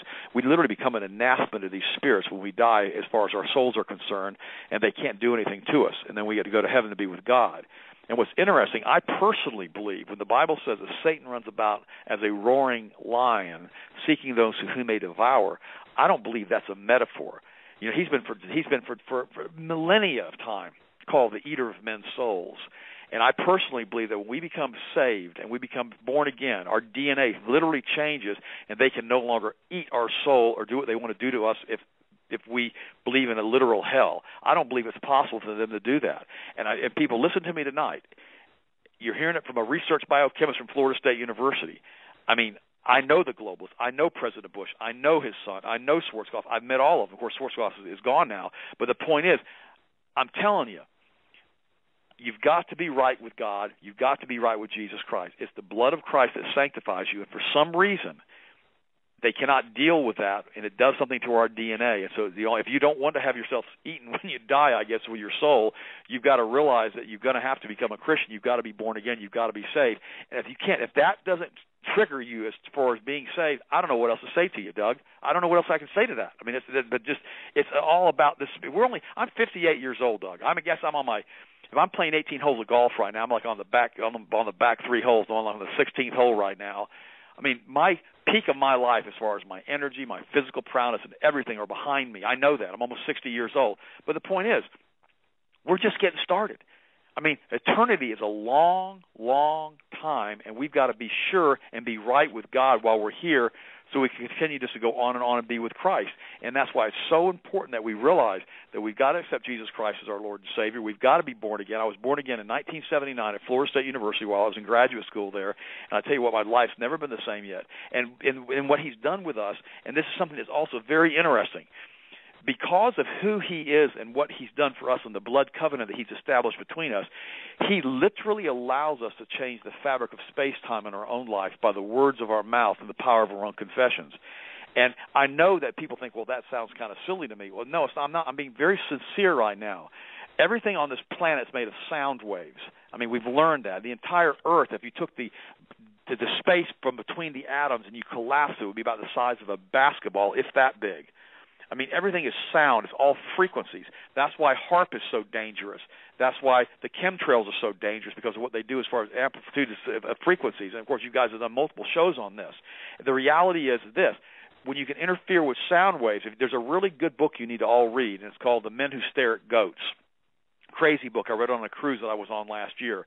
And they said if they hit you with the right sound wave, they can create instantaneous nausea, elation, depression, instantaneous, just by hitting you with the right frequency. And the thing about it is that our bodies are made of sound. Tesla knew this. And that's why when he developed his Wardenclyffe Tower, he didn't want to really activate that thing, even though J.P. Morgan stopped him because of the free energy thing, because he was in cahoots with Edison and the Rothschild group. You see, I read a lot of stuff, Doug, and I read all the time. And the craziest thing about all of it, no, the thing is nuts is that, you've got to understand that most people who are academics like me, I was a college professor for 2 years, they don't read anything other than in their field, okay? But because I was raised by immigrant parents and my mom was from Germany, I want to understand what's going on. And the thing that nobody gets is the frequency, the words of our mouth. The Bible says the power of life and death is in the tongue. Basically, it says, by all of our words we shall be judged and we shall be acquitted. You've got to realize we all have to pull together at a higher harmonic frequency, and we've got to stop these globalists for what they're doing. We've got to believe and pray to God every single day that they're going to be exposed. They're going to be taken out of office. These stupid chemtrail pilots are going to not want to spray this stuff on us anymore. And we've got to start speaking the words that are not as if they were. That's faith. Now, I'm not talking about name it, claim it, blab it, grab it. And if your preacher's telling you that give me money and I'll be blessed, you need to go to another church. Don't be doing that kind of nonsense with those guys, because if their books aren't open and you don't know where the money's going, you need to know where the money's going if you're giving your tithe and you're giving your money to that church. That's just a sidebar for you guys. But the reality is this. We can literally change the fabric of space-time by the words of what we speak. Because remember what the Bible says. Ask as if you've already received it. It will be given unto you. That's in the past tense. So you've got to pray these things as if they've already happened, and then what happens is the fabric of space-time will change to adjust, because it has to, because God cannot stand incongruities, and he will give you what you ask, but you have to understand he wants to do it for a purpose that's going to be right with him. He doesn't want to do it so you can amass a fortune or do whatever you want to do. I mean, that's not why he does it. That's one of the reasons that. Let me tell you a story. You guys are listening to me already. If you're still with me after what I've just told you about the Nephilim, then you're probably going to be with me for the rest of the time. I went galt back in the 90s. I had enough of all of it. I quit. I said, I'm done. Okay, I'm going to go ahead and raise kids, and I'll have my website. It'll make a little bit of money, and we'll pay the bills, and I'll just go down the road. But I'm not going to be living in a suitcase anymore. I have spoken with the Bushes. I have spoken with the Schwarzkopf. I have spoken with Colin Powell, who, by the way, is a really nice guy when you meet him in person. And I've done all of this stuff with all of these people, and I've done it for all these years. I've spoken to 1 million people at seminars. I've spoken to groups as large as 40,000 people, Doug, in one arena. I've done thousands of talk shows, and I had enough. I said, I don't want to do it anymore. And so I quit, and I basically just chilled out, okay? And then about 2.5 years ago, I was wanting to do another book release, and things just, business was real slow because I hadn't done anything in a long time. And I started praying, and I started thinking, God, what in the world, are we not doing anymore that we used to do? And I couldn't get any answers. And finally, in the middle of the night, now this is going to freak you out because it freaked me out. Well, it may not freak you out. You've heard everything from Stephen Quayle. Nothing freaks you out if you listen to Steve Quayle. I was laying in my well, no, it doesn't. I love Steve Quayle. Gosh, I love Steve Quayle. And the guy's awesome. Okay, I love his enthusiasm. But it was so funny. I was just praying. So I'm laying in bed. I go to sleep. It's on a Sunday night, and in my dream I start praying. I start crying out to God in my dream, and I'm saying, Lord, what's going on? How do I build my momentum back up? I'm ready to go back to work. I'm ready to start getting things moving again. And I had no answer. And this went on it seemed like it was for months in this dream. And finally, God speaks to me, Doug, and he speaks to me in perfect German. Isn't that crazy? And he says to me, he goes, because I was asking him why we weren't motivated, why we weren't doing what we had done, why we weren't speaking to the arenas, why we weren't doing this, why we weren't doing that. And he said to me something very interesting. He said, "Du gebrauchst mir nicht mehr." And in German what that means is, you don't need me anymore. In other words, it was a very polite way of slapping me upside the head and getting my attention. And I woke up, and I was shivering. I was soaking wet in sweat. I had to go get in the shower. I was shaking. And I thought, my God, I've just been rebuked by God. I hear the audible voice of God in a dream, and I'm getting chewed out. I said, this is awful. I said, but it's awful also good because he spoke to me. And here's what nobody understands, is when God was with me and is with me now and has always been with me, he kind of like plays checkers with you. You make a move, he makes a move, he makes a move, you make a move, he makes a move, you make a move. And it's fellowship. That's what he wants from us. We're his children. He wants us to have a relationship with him. That's what he wants. And what ends up happening is I got to the point where I was like, well, God, you've done so much for me. I'm just going to chill out. I'm going to just take it easy and raise the kids. And I quit asking God to be part of what we were doing. That's the truth. And I didn't understand because I didn't want to be constantly bothering him with stuff because he had done so much for me. And he finally let me know in no uncertain terms when he told me that it's not about the stuff. He doesn't care about the stuff. He cares about the relationship. He cares about you knowing who he is, being in covenant with him, and having him as your friend, as your God, as your master, as your Lord, as your king, and as your covenant partner. And that's what he showed me in that dream. And he said, basically, Ted, you can do anything you want to do. I've always told you that. But you've got to have me as your partner. And that's what separates us from the heathen, the people who don't believe in Jesus Christ, because we have a blood covenant through Jesus Christ to God Almighty, in which he becomes literally our partner on this planet, and he'll do anything you ask as long as you ask it for the right reasons and the right motives. But here's what's also interesting that I've learned. When you pray these things, you have a spiritual umbrella over you and your family and your household of what God is willing to do. I can't pray over King Obama up in the White House up there and ask God to do things for Obama or to change his mind or do other things. But Obama's just a figurehead anyhow. We all know that. He's being run by the globalists. I can't change that because they're all praying against what I'm trying to pray. That's why if you're in a household and you're married and you have a wife and you're married to your husband or whatever, you've got to make sure you're in agreement with the prayers that you pray, and you've got to pray every single day, and you've got to pray out loud. You've got to speak into the fabric of space-time because all this is a frequency or sound wave, and the sound waves changes the frequency and creates incongruities in the sound waves, and the sound waves, according to God's Word, have to come in compliance with what you speak over your own family. That's what the most important thing is. I can tell you that tonight. So every morning my wife and I get up and we pray and we thank God for the things that are not as if they were, and we thank God for our children. We thank God for all the things that he's done for us, for all the blessings that we have, for our great marriage, and we thank him for that. And we do it audibly, out loud, together in agreement. And I'm telling you what, it has completely revolutionized my life.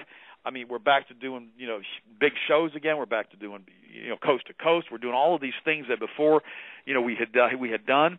And the craziest thing it is, if God can do it for me, he can do it for anybody who's listening to this show tonight, because God is no respecter of persons. Now, I'm going to repeat what I said a minute ago because I said it quickly. And forgive me for talking so fast, because when I start talking about this stuff, I get real excited. I'm as excited about this stuff as I'm about the nutrition stuff. If you're in a church and they've got closed books, you don't know what the pastor makes, you don't know what anybody makes in the church, and you hear from the preacher, basically, maybe not in these exact words, give me money and you'll be blessed.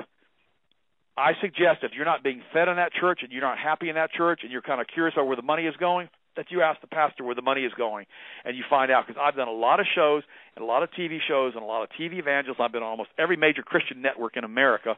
And I tell you what, some of these guys have got some serious issues. And the reality is that you don't have to give other people money so they'll be blessed. The reality is God will do everything he can for you and give you more than you ever imagined. But the reality is you've got to put your seed in the good soil.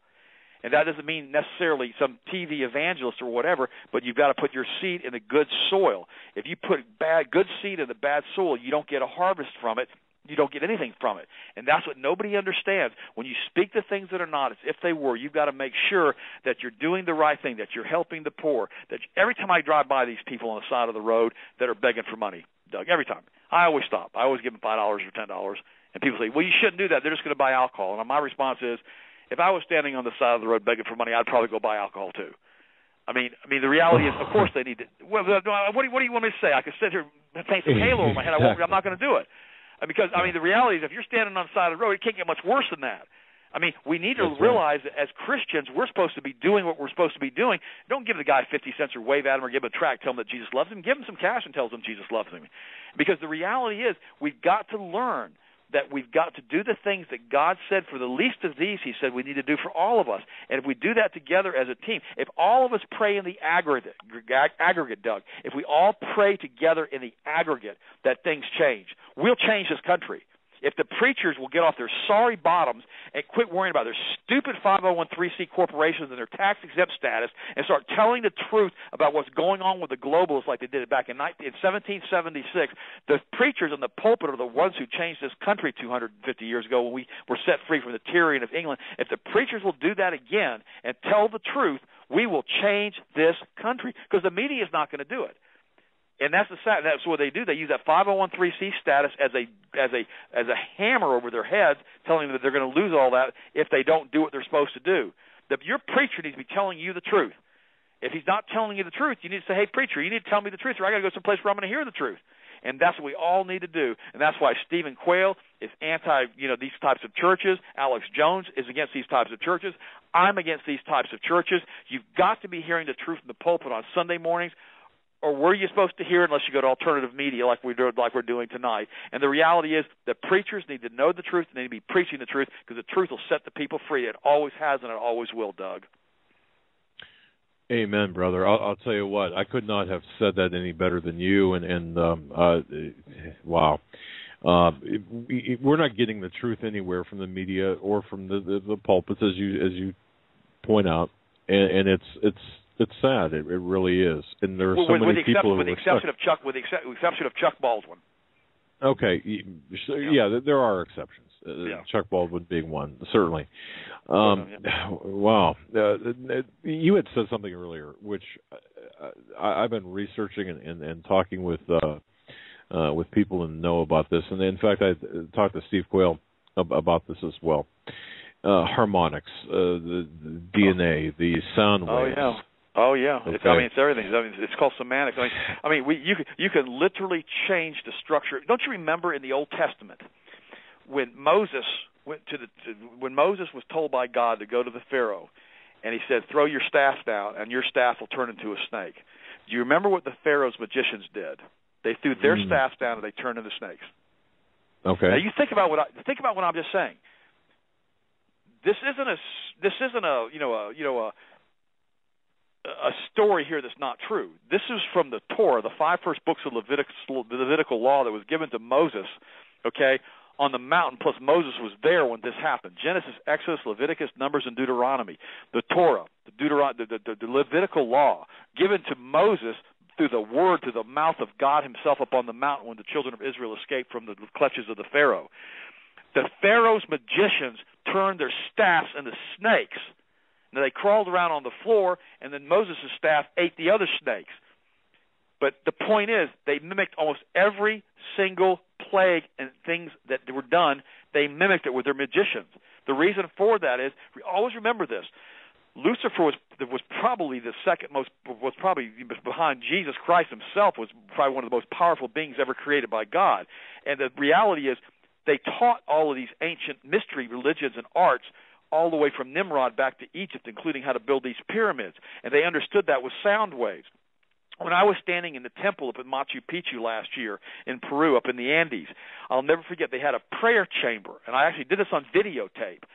I went into this prayer chamber, and I just started, I just made a couple of, consonants, like hum, like that. And when I got inside this prayer chamber and I stuck my head in it, it was 100 times louder than I was doing it. It was crazy. And what that does, that activates that pineal gland.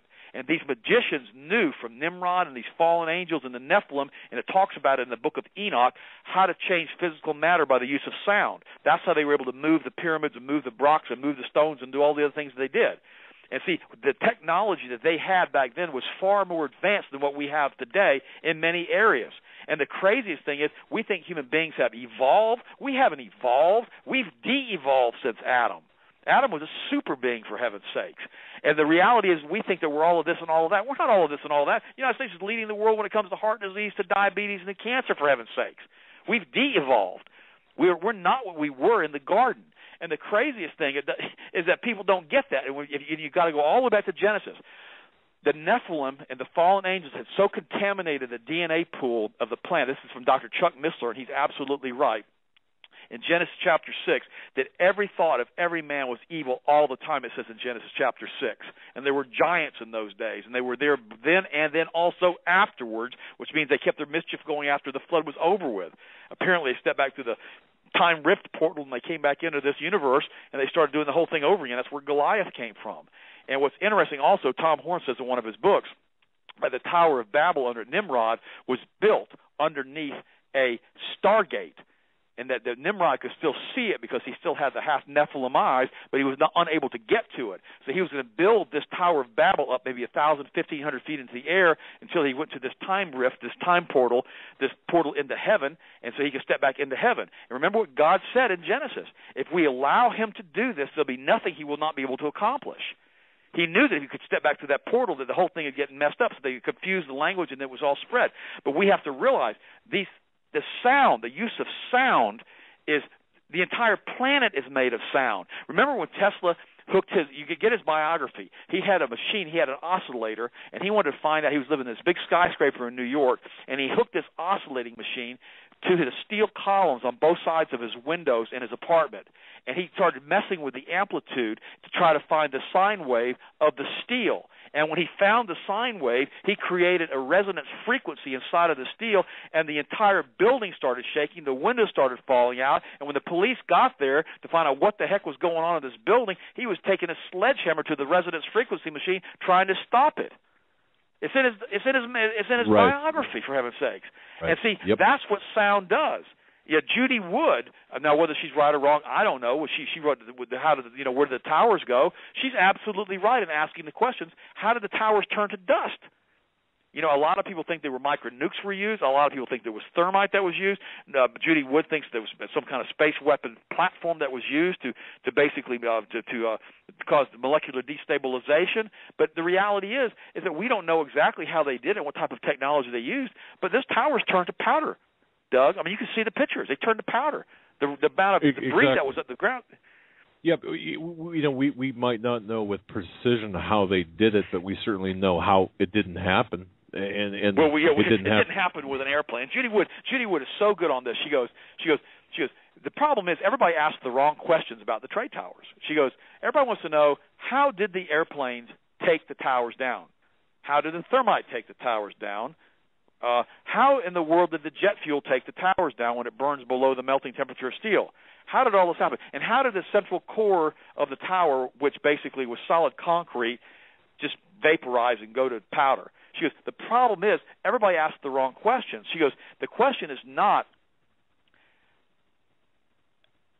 how did the airplanes take the towers down? The question is how did the towers turn to powder? She goes, that's the question. How did the towers turn to powder? And she's absolutely right. If I know Dr. Deagle thinks it was micronukes that did it. I know that Judy Wood thinks it was basically some kind of frequency modulator from a space-based platform, which we know they have. I mean, I don't know what did it, but all I know is those towers sure came down. Exactly. Yeah, we interviewed Dr. Wood on our program, I think probably a year ago now, or just once. Yeah, it was about a year ago.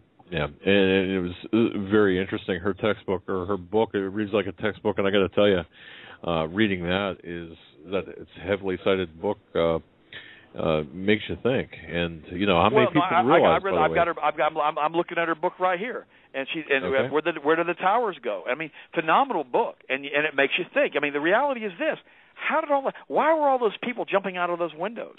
I mean, why? When she said over 1,000 people jumped to their deaths that day, it was raining bodies.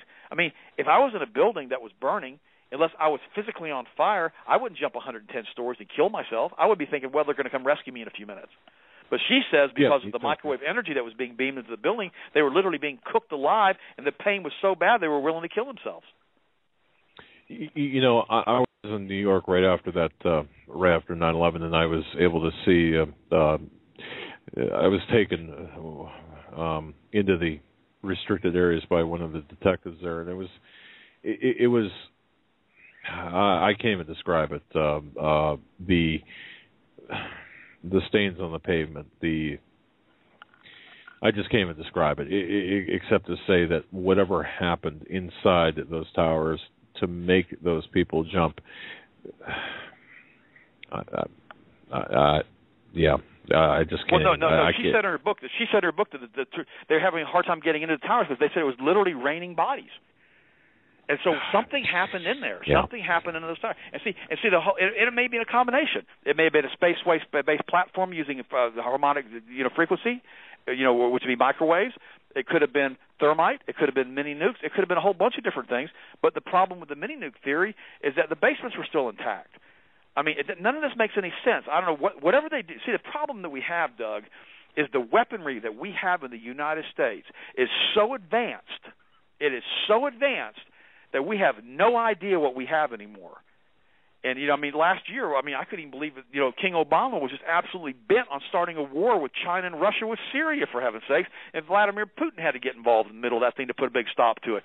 It's complete and total nonsense what's going on in Washington right now. Like I said, we've got a bunch of feral cats loose in Congress and the White House, and they all need to be relocated. This is complete and total nonsense. And you know a lot more about all this stuff than I do. I'm the biochemist, nutrition guy. I just read a lot, and I've got my own theories as to why all of this stuff happened. But I know about food, and I know why so many people are dying of heart disease and diabetes and cancer and ADD and autism. I know why that's happening because that's my field. But all these other things, that's why I admire you and Alex+Jones and Stephen Quayle so much for telling the truth about this. That's why I decided not to be gulped anymore and actually step out and say something about this because I realized my education could help do that. Sure can, and you do have a lot of great and very informative things to say, intelligent things to say, and people that need to, as far as the food aspect is concerned, to really take into consideration.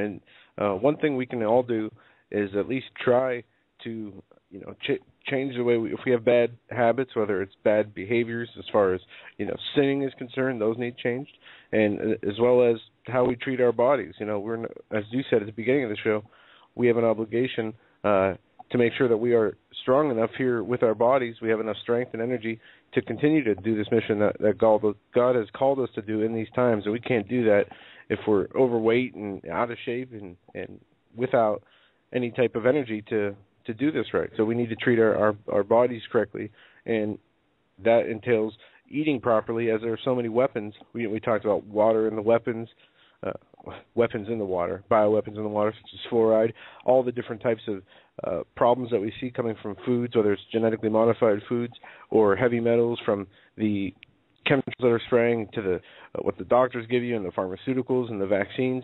We are up against a wall of disease by doing what the world says, and we have to come out of that.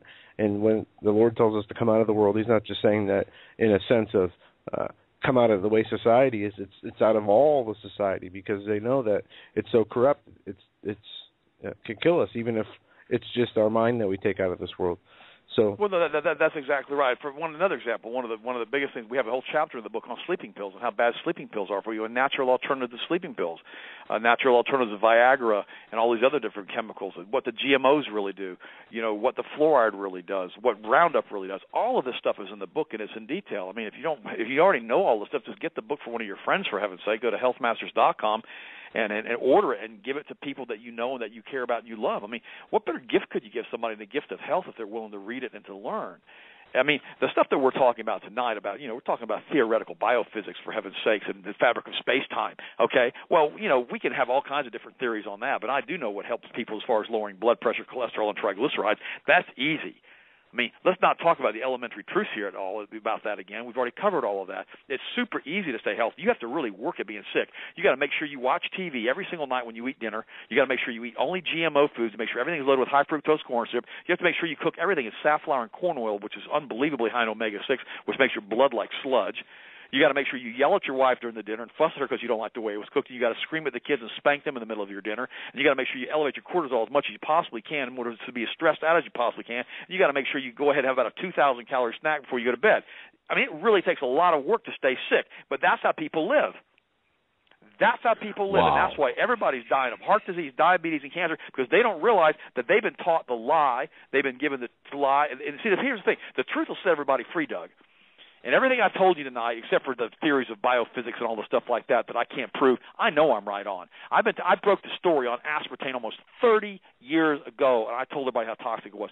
I told the story about hydrogenated trans fats and what they did to the body and how they massively increased the risks of heart disease, diabetes, and cancer. I told everybody that 30 years ago. I warned them about the dangers of GMO foods. I've broken all of these stories, 30 years ago. I've been doing this since 1980, for heaven's sakes. And the craziest thing is, every time I tell the people the truth, I was on a national talk show. In fact, I'm on it 2 more days this week. Tomorrow and the next day I'm on This Is Your Day. It's on the Trinity Broadcast Network, and it's also on Daystar if people want to watch that 30-minute show. It's called This Is Your Day. And it's on at 10:30 in the morning Eastern Standard Time on Trinity Broadcast Network, and at 5:30 Eastern Standard Time on Daystar tomorrow and on Wednesday. And you can see what I look like and see my wife and all that kind of stuff. But the reality is, I've broken these stories. Years ago, let me tell you a story. I was doing Steve and Vicky up in Atlanta, Georgia. And they were the number one show. I think they were Star 97 or Star 95 FM. This is back in the 90s. And I was doing this show with them on the top 10 foods never to eat, plus a bunch of other stuff then. And it was a 20-minute show. And then we basically got off the show. And then the next day they called me back and they said, wow, we got a big blowback from one of the universities here in town. And they said that basically you were nuts and that basically you said that butter was better than margarine and margarine's a lot better than butter. And they disagree with you. And they're demanding equal airtime to basically combat what you've done as far as destroying the health of the people in Atlanta. I just started laughing. Why? And I said, really? They said, well, they're saying that basically that you're wrong about trans fats and hydrogenated oils and that butter is a bad product and people need to be eating all the margarine and Crisco. They were teaching at one of the top nutrition schools in Atlanta. And I started laughing, and I said, okay, you let them do what they want to do. I don't care. And so they, sure enough, they came on and demanded equal airtime. I didn't listen to the show because I was already back home again.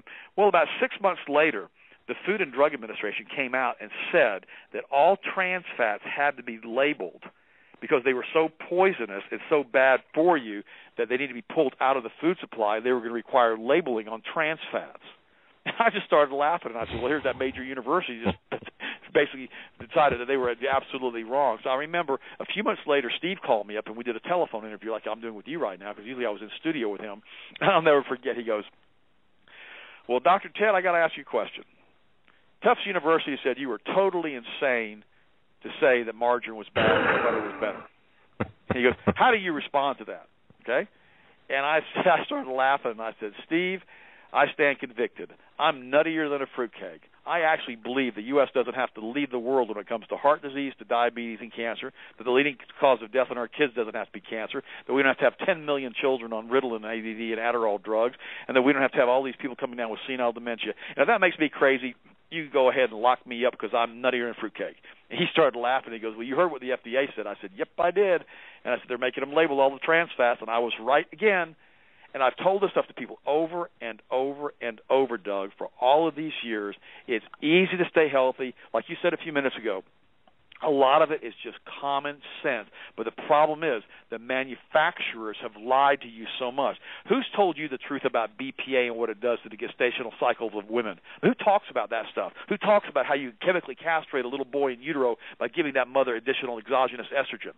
Nobody talks about that. I talk about that because I know what it does, and I've seen the results and what it does to brain chemistry. I know what it does. I've worked with thousands of patients on an individual basis in my office years ago when I was still in practice, helping them to lower blood pressure, cholesterol, triglycerides, blood sugar levels. I could tell them exactly what to do. I could tell them exactly how to fix the problems, and the problems were always easy. It was all about food choices. And now, all these years later, you've got to stay off the GMOs. You've got to stay off all the Roundup crops. You've got to stay off all of the glyphosate stuff. You can't be putting this stuff into your body, or you're going to get celiac disease, and you're going to end up with gluten insensitivity and toxicity and allergies to that, and you're going to destroy your entire endocrine system. And the problem is, if you want to know an uber evil corporation that's doing this, it's Monsanto, Doug.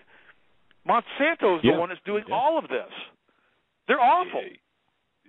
Yeah, well, and they've got one of the biggest lobbyist presence in DC. It's ridiculous. Follow the money, as we often say. I mean, well, I used to call it the revolving door policy of the Food and Drug Administration. Now, these guys get this stuff passed, be put into our food supply, and immediately leave their positions with the FDA and go to work for the exact company which they just promoted the product for. It's the nuttiest thing I've ever seen. I mean, we need to have a cleansing. If the people are not constitutional people. Listen to me. I'm about to get myself upset here. I'm not a Democrat. I'm not a Republican. I'm neither one of them, okay? My favorite president my lifetime has been John F. Kennedy. He's a Democrat. My second favorite president was Ronald Reagan, but now we all know that George Bush was running the White House pretty much the whole time that Ronald Reagan was in there after Ronald Reagan got shot. I mean, we all know that. But the reality is this. The reason they killed John Kennedy, you know it and I know it, had a lot to do with Executive Order 11110, which he took the rights to print the money again and took it away from the Federal Reserve Bank. We know it, you know it, we all know it. And when he did that newspaper convention, he warned everybody about the secret conspiracy that was covet-based, and he did that whole speech on that. He basically signed his own death warrant, Doug. You know, and the craziest thing, he said he was going to expose all of these people. And Andrew Jackson did the exact same thing with the Bank of America back in the 1830s, and he said they were a den of vipers and of thieves, and he was going to root them out. By God Almighty, he was going to root them out, and he did. And he got rid of that central bank. Then they basically started, then the Rothschild banks funded the South and the North to start the doggone Civil War. You know the whole story. I mean, gosh, you can read history and see the truth of what's going on if you just read it from a realistic standpoint instead of a skewed Northern interpretation written by the government that basically slaughtered the South. And here's the interesting thing. Now, remember, I don't have an axe to grind with this. I wasn't here. My mom was in Germany, okay? We got our own problems over there, okay? My father's my father's father came over like in 1880, 20 years after the Civil War. I didn't own any slaves. I wasn't even involved. My family wasn't even here during the Civil War. But I can sure read enough history books to know that the skewed interpretation of what happened in the Civil War when the government tyranny started, we started ruling by the War Powers Act and by executive privilege after with Lincoln, that wasn't right. And Lincoln should have never told Sherman to march to the sea and burn Atlanta like he did and do that 60-mile swath all the way to the ocean and kill all those Americans. I mean, that whole thing is nuts. You can't even read history and see what happened and think that was okay. It wasn't okay. That's what the federal government is capable of doing, and that's what they're probably going to do to us again with all the 1.4 billion rounds of ammunition. And why does the Postal Service need ammunition, Doug? I mean, why does the Postal Service want to order ammunition? What's wrong with this? And why isn't anybody reporting on this stuff besides the alternative media? Exactly. You're 100% right.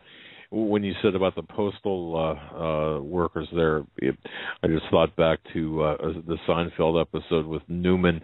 Yeah, I'm sorry, invoking brain dead TV shows. And I heard a stat from a professor on overpopulation this last weekend. I'm not sure how old this was. It maybe been a year or 2 years. It could have been just a little bit older than that. But he was talking about how people like Ted Turner's and the Bill Gates and all these people are throwing around the eugenics and overpopulation, saying there's too many people in the world. And this researcher said that you can actually fit every single person in the world, at almost 7 billion people, inside of the city of Jacksonville, as it is one of the biggest cities. It is the biggest city in the country as far as land mass is concerned. And he went on to and he was talking about creation versus evolutionism and how if the world was created as long ago as scientists say, then, you'd have 170-some thousand people per square foot now at the rate it was going. But it's only been, 6,000 years. And he was making the case for creationism and not overpopulation, over regulation, over governmental interference. And if one looks into those stats, I'm sure you can find what he was talking about. But it's not a problem of overpopulation. It's not a problem of everything that they're saying, man-made global warming. It's a problem of change, and it's a problem of the times we're in that they're trying to hide. And we're seeing these things change so rapidly. Well, no, you're right. The biggest problem they have right now is that they've gone berserkoid with the chemtrails and weather modification. We know that. I mean, back in 2004, we live here in Polk County, Florida, and I'll never forget, we had 3 hurricanes go over our house in 6 weeks. Every 2 weeks we had a hurricane go over Central Florida. It was almost like they marked a bullseye in the center of the state, and they said, okay, let's see how good we are with all of this storm directional stuff, and let's try to push these storms in these certain directions. The statistical odds of 3 hurricanes in one season going over my county is infinitesimal. I mean, it's probably millions to one. And the craziest thing is it happened. And also I'm looking at it going, okay, this is just nuts, okay? And I don't know if they're directed storms. I don't know what they're doing. I'm not the one running the HAARP research centers. But all I know is we have the capability of moving high-pressure zones around because of what we can do with heating the atmosphere. We've proven that with the atmospheric, the heaters that we've got placed all over the planet now with these HAARP machines. And the thing about it is, Doug, is, they don't tell us anything. And then again, and the Pentagon comes out, a couple months ago and says, we're not going to lie to the American people anymore. We want people to know that Area 51 really exists. Do they think we're that stupid that we didn't believe it didn't exist? What's wrong with these people? Exactly. I mean, and that's like the biggest disclosure they gave us, okay, whatever, now we're all happy that you told us that. Like we weren't all you. They must think that everybody's brain dead. The problem is, here's what they tried to do with the Internet. Okay, they tried to further destroy the fabric of society with the Internet through pornography. That's the main reason that the Internet got going to start with, because that was the only thing that kept it financed. And the craziest thing about it is, it's turned back on them now. Now they don't know what to do, because what they did is they woke everybody up who wants to be awakened. And the craziest thing, it's kind of like sitting in your bedroom at night, and you got a cat burglar comes walking in the house, and he got through the alarm system, and he's sitting there, and you're sleeping. He's taking whatever he wants. Okay, now all of a sudden with the Internet, with shows like yours and with Alex+Jones, the cat burglar comes in the house, but you're not sleeping. You're standing there with just a 12-gauge shotgun aimed at his head, thinking, you know what, I knew you were coming. I heard about you. And now all of a sudden they're like, uh-oh, now we've been caught. So now they just start all this obfuscation, all this lies, all this nonsense. When SEAL Team 6 supposedly killed Osama bin Laden, who died of kidney failure back in 2001, and all of this nonsense happened a few years ago when they had this big briefing at the White House, and they had all these pictures of Hillary Clinton and everybody sitting in the room with this, watching the raid, with Osama bin Laden. I looked at Sharon, and I just put my head in my hands. I said, what's wrong? And she goes, I said, all the boys involved with this are dead. They're all dead. Every one of these boys are going to die. And she goes, what are you talking about? I said, this is SEAL Team 6. They're going to die. And she goes, well, that'll never happen. It wasn't, 5 months later, that whole helicopter of SEAL Team 6 got shot down, Doug? Extortion 17, that's right. Yep. Yeah, it's crazy. And I don't know if those are the same SEAL Team guys that were over there with Osama bin Laden. But the point I know is, these dead men tell no tales. And the craziest thing is that we've got to realize that we've got a government that has been taken over by the globalists. We don't have – what did President Carter say last summer? That we no longer have a functional government in the United States? This is a former president of the United States says that we no longer have a functional government? That's a pretty strong statement to make. And, the reality is he's absolutely right. We have been completely taken over by special interest groups. The Federal Reserve Bank, they can do whatever they want to do. They started doing that in 1913. They contracted the M1 money supply. It was so funny. They contracted the M1 money supply in 1929, causing the Great Depression. And in 2008, they massively increased the M1 money supply. And I'll never forget, I had a meeting with George Bush Jr., at a local college a couple of years ago, and I was talking to him about the M1 money supply. And I looked at him, and I said, I want to thank you so much. And he goes, what for? And I said, I want to thank you for increasing the M1 money supply in 2008. Had you not done that, we basically would have had a total financial collapse. And, Doug, I don't even know if you knew what I was talking about. He just kind of looked at me. Yeah, he just kind of looked at me. Oh, my God. And I don't know. I don't know. The conversation didn't go very far from there. And but it was just interesting to me that I thought, and I had dinner with his father. I knew his dad real well, President Bush Sr., the CIA boy, and I did a bunch of seminars with him. I probably did 60 seminars with him and his wife. And I got, we're always backstage talking to him and hanging out with him. And the crazy thing about it is, when you meet these people and you're basically doing seminars and stuff with them, they're really, really, really nice. There were only 2 people on the seminar circuit that were really, really mean, and everybody else was really, really nice. And one of them was a TV evangelist. Really? I thought you'd get a kick. Yeah, oh yeah. And that was I'll tell you his name. That was Robert Schuller. He was unbelievably mean. And wow. That was about the same year where he slapped that flight attendant and had that huge lawsuit against him when he was on the seminar circuit with us back then. Oh, I remember that. Yeah, I remember that. That boy, that boy is mean. He is mean. Well, do you care to disclose who the other individual you consider mean? Just curious. Yeah, that was Bill Cosby. Really? Unbelievably mean. Oh God, are you kidding me? Oh, this is crazy. Let me tell you the story with Bill. I'll tell you the whole story. Let me tell you. Since we're doing this little thing tonight, we're telling the whole world globalist stories. I'll tell you my little two. I've got so many of these I could tell you. I can tell you about what we talked about the night we had dinner with Benjamin Netanyahu, but that's another story. Let me start off with Robert Schuller.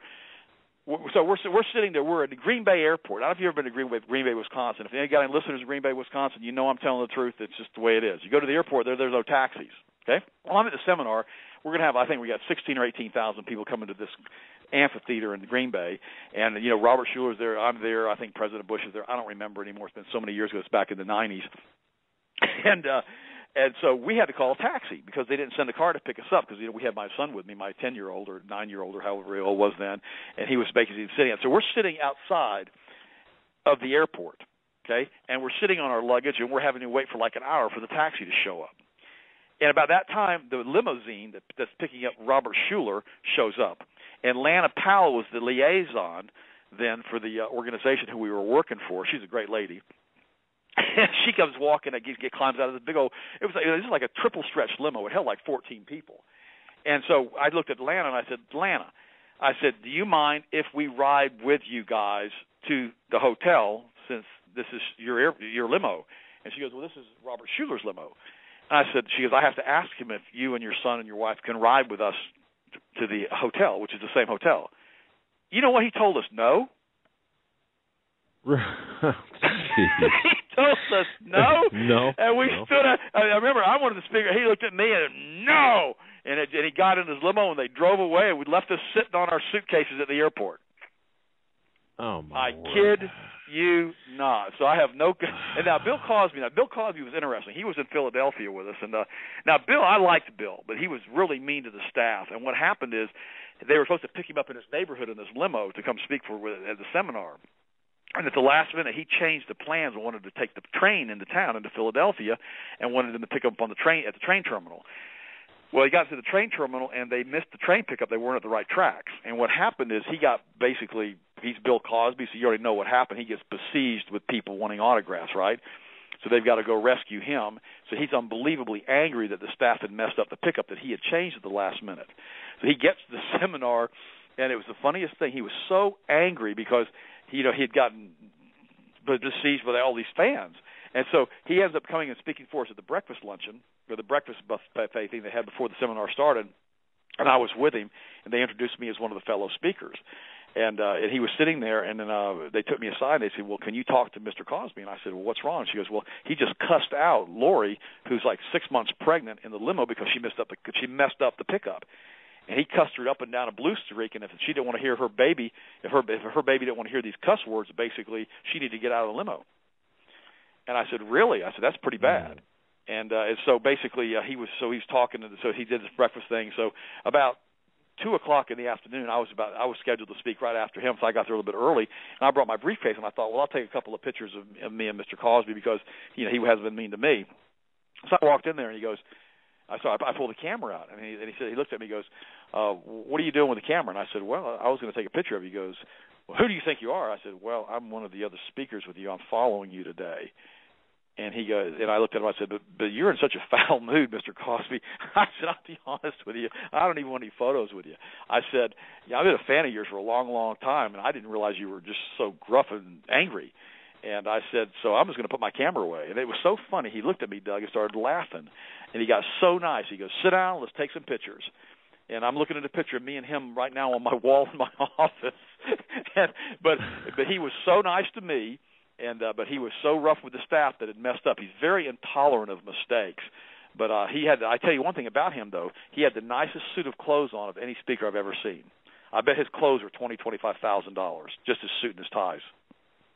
Man. And then it was so funny to see. Wow. To me, this is funny. And then he has this huge cigar, right? And it's literally a foot long. And he tells me, he goes, oh, by the way, he goes, I've got to go do my speech now, and so I don't want anybody taking any cigars. My cigars, you make sure my cigar is here when I get back. And I looked at him, I started laughing. I said, am I now the keeper of the Bill Cosby cigar? It was so funny, Doug. But I can tell you story after story after story of all that stuff. It was just funny. Well, it amazes me. Somebody like Bill Cosby, the fans made him who he is, essentially. I mean, the fans are responsible for his success. He's got a suit of clothes that probably I could never afford, or no normal person could afford. And yet he's got this foul mood, this attitude of entitlement, or this attitude of I'm better than you. I've got to admit though, they told me, they said they had asked me if I'd watch him because I got along so well with him. Because I didn't take a lot of his gruff. I just gave it back to him. And after I did that, he was really, really nice to me. But you're absolutely right. it was an interesting experience for me too. After I found out how he had talked to Lori, it was pretty bad. Yeah, that's Mr. American Family Man too. My goodness, and Robert Schuller too. You know, I hate that. I'd never share my 14 passenger limousine with anyone. You know, doggone it. Now General Schwarzkopf, he was the real deal. He was one of the nicest people I've ever met. And he's died now of Alzheimer's, probably from the Gulf War injections that he got, and he's gone now. And Colin Powell was incredibly nice, and of course the George Bush Jr. White House threw him under the bus in front of the UN and in front of the United States. Mary Lou Retton was really, really nice. Paul Harvey was a gem. Larry King was incredibly nice. I mean, he was one of the nicest people I've ever met. And so there were a lot of really nice people on that seminar circuit. We had a lot of good times with them, and the reality is that nobody was really on bad behavior except for a couple of times. And then one other guy was that I don't remember his name, so I don't want to tell you the story on him. But it was interesting, and so we got a kick out of all that. But I did that for many years. Did almost 100 shows with them. Spoke to 1 million people at live seminars, and wow. It was featured on thousands of talk shows back then. And so basically I decided that it was time to come out of retirement at almost the age of 60 and get back on the circuit again and start doing what I know to do and tell the people the truth this time. And not because wow. I'm trying to sell a book. Because I'll be honest with everybody who's listening today, if you don't want to buy my book, don't buy it. You can go to my website and you can sign up for my emails. You're going to get a lot of the same information. You won't get all of it because the book is really up to date. But the reality is I don't care if you buy a book from me or not. If you don't have the money, you just want to get free information from me, that's okay too. I don't care. My thing here is this. And I hope you hear my heart on this. I want everybody to realize that I'm telling everybody the truth that I'm talking to tonight. I'm telling them the truth of what I've seen and what I've experienced, the chemistry that I've done, the patients that I've worked with, the people that I've helped, the globalists that I know, the God that I love, the Jesus that saved me, and I want them to know that I'm telling them from my heart tonight who I am and what I am. And I've never discussed a lot of this stuff ever on any other show that I've ever done, including George Norrie the other night. We didn't talk about the Nephilim in the Book of Enoch and the blood and how it sanctifies you and how it protects you against these demons when your soul's on its journey to heaven. We never talked about any of that. And if that by itself doesn't get you to be saved, I don't know what else to say to you. Amen. Amen. Doctor, we're a little bit late for the break. I've got a whole lot of questions from a whole lot of listeners all across the globe. I'm sorry, I ran long, Doug. I'm sorry. Oh, no, that's fine. Well worth the time. When we come back, I just want to pepper you with several questions, or quite a few questions here, and I've got a couple of questions of my own. By the way, you look fabulous for 58 years old. You look. I really thought you were younger than I am. Well, thank you. I'll send you a check later for that comment. well, I'm telling you, man. Seriously. Now, my wife in that picture. My wife is 57. See, I mean, folks, the proof is in the picture. It's. You could tell you exude health. I mean, you're a picture of health as far as I'm concerned. Look at a picture of me, and I'm I got one foot in the grave. Don't speak that. No. Well, you're right, folks. We're gonna be right back after these brief messages. We are with Dr. Breuer. I'm sorry, Dr. Breuer, who is an international. Okay. Yes, I'm all right. More NyQuil? No NyQuil. I am coming off a cold. That is, thank goodness, it is. Today was going to be the last day because it was a rough day Friday, and then yesterday and today were pretty rough. Today's been the best day, and I feel it, dissipating. When you feel the sickness leaving you and you start to feel more energy and feel better. Feels like what I'm going through now, just like on Friday when I was getting hit with the worst of it during the show, and I just felt like I wanted to go to sleep. But anyway, you have an important question, Dad. Well, yeah. Well, I have to ask Dr. Ted Breuer if he ever gets colds. But I'm going to save that question. We have a listener here, Doctor, that has a pretty important question here, and I don't know what's behind this. In other words, I don't know what the underlying problem might be, but this is for Carrie, who's listening live. She writes that it's amazing. You're an amazing guest, by the way. Her blood pressure is sky high today, and she says, I'm scared. What do you suggest? I don't want. That's easy. Blood pressure is easy. Okay, number one, okay. She probably needs to lose some weight. That's number one. Number two, if she doesn't need to lose any weight, you can. We've got a real good product on the website. It's called HGH Stimulate, and what it does, it helps to naturally lower blood pressure. Also, beet powder will also do the same thing. Organic beet powder crystals, we've got that on the website. Plus, magnesium is excellent for helping to lower blood pressure, and also niacin in many cases can help lower blood pressure. So if you go on a stack of like the HGH Stimulate, the beet powder, the powder crystals, the niacin and the magnesium, in almost every single case you'll lower the blood pressure. Now, the best type of exercise for getting rid of lowering blood pressure is to get one of those little mini trampolines like the cheerleaders use on the side of the fields for the NFL. And what you do is it's like 3 feet across, and if you can't balance on one, get a chair and hold on both sides. Make sure you check with your doctor before you start doing any exercise. And basically start jogging very lightly, just 10, 15 seconds the first day, 30, 40 seconds the second day, gradually build up to doing about 5 to 10 minutes a day.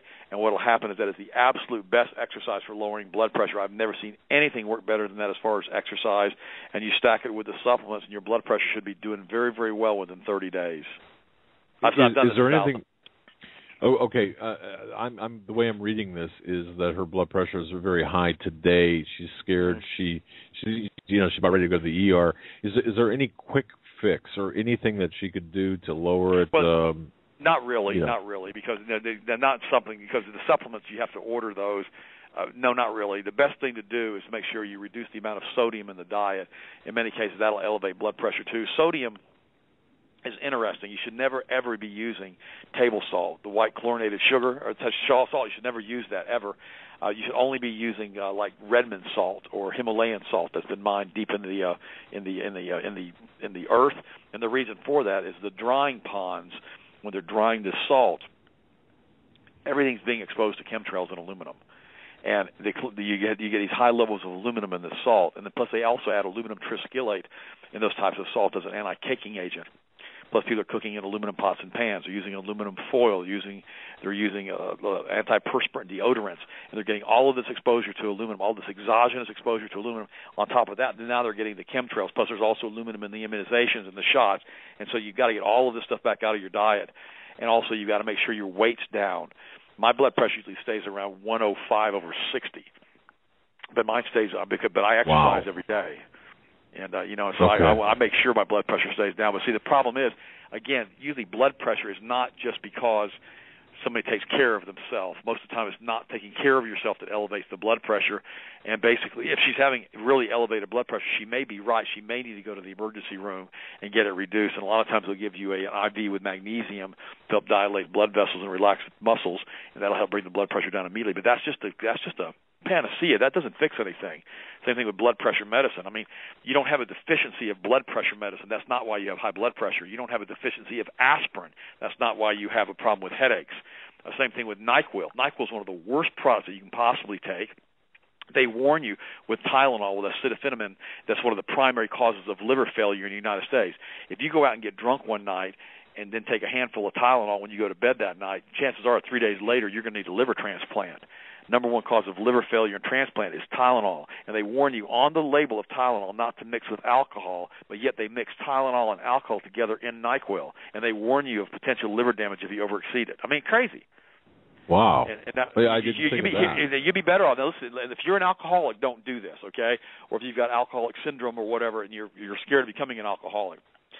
But you're better off to take some Jack Daniel's whiskey if you're really sick, put a little bit of honey in it, take a little bit of echinacea with it, and basically just take a shot of Jack Daniel's and go sleep it off for the night instead of taking NyQuil. And if you have to have an analgesic, take some aspirin. That's okay. But remember, taking aspirin every day, aspirin is an extremely good blood thinner. The problem is it's too good, and it causes a condition of wet macular degeneration. It causes the blood vessels in the back of the eye to start bleeding, and it can actually detach the retina and cause macular degeneration. So it's one of the causes of blindness. Now we've got an entire country taking aspirin every day, and we've got all this macular degeneration happening. You should never take aspirin every day, but it is a phenomenal blood thinner. And if you've got a problem with your heart, you should always keep a little bit of aspirin beside your bed. And if you start feeling chest pains or whatever, you can chew up an aspirin, or if you have a heart attack, it actually, in some cases, reduce the symptoms of the heart attack because it thins the blood so quickly. But be very careful with aspirin because you can definitely overdo it, and I don't think you should do it every day. There's natural types of blood thinners that you can take, including cod liver oil, including vitamin E, and drinking enough water the biggest problem we have in this country right now as far as water consumption is we don't drink enough, and then when we do drink it, we're drinking out of plastic bottles with bisphenol A. And one thing, I heard your commercial. I wrote a really good email you can read for free on my website, and it's should Americans and should Christians store food? Everybody listen to me in the sound of my voice. You should have at least a 30 to 90-day supply of food available in your house at all times. That's critical.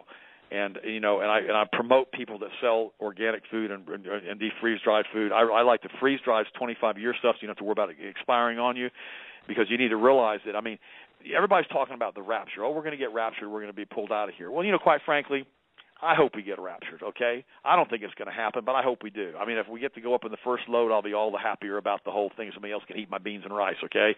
But here's the deal. What we have to understand is that when my mom was in Germany and everybody was starving to death after World War I and after World War II, there was no rapture. When the Christians were marched into the Colosseums to be fed to the lions, there was no rapture.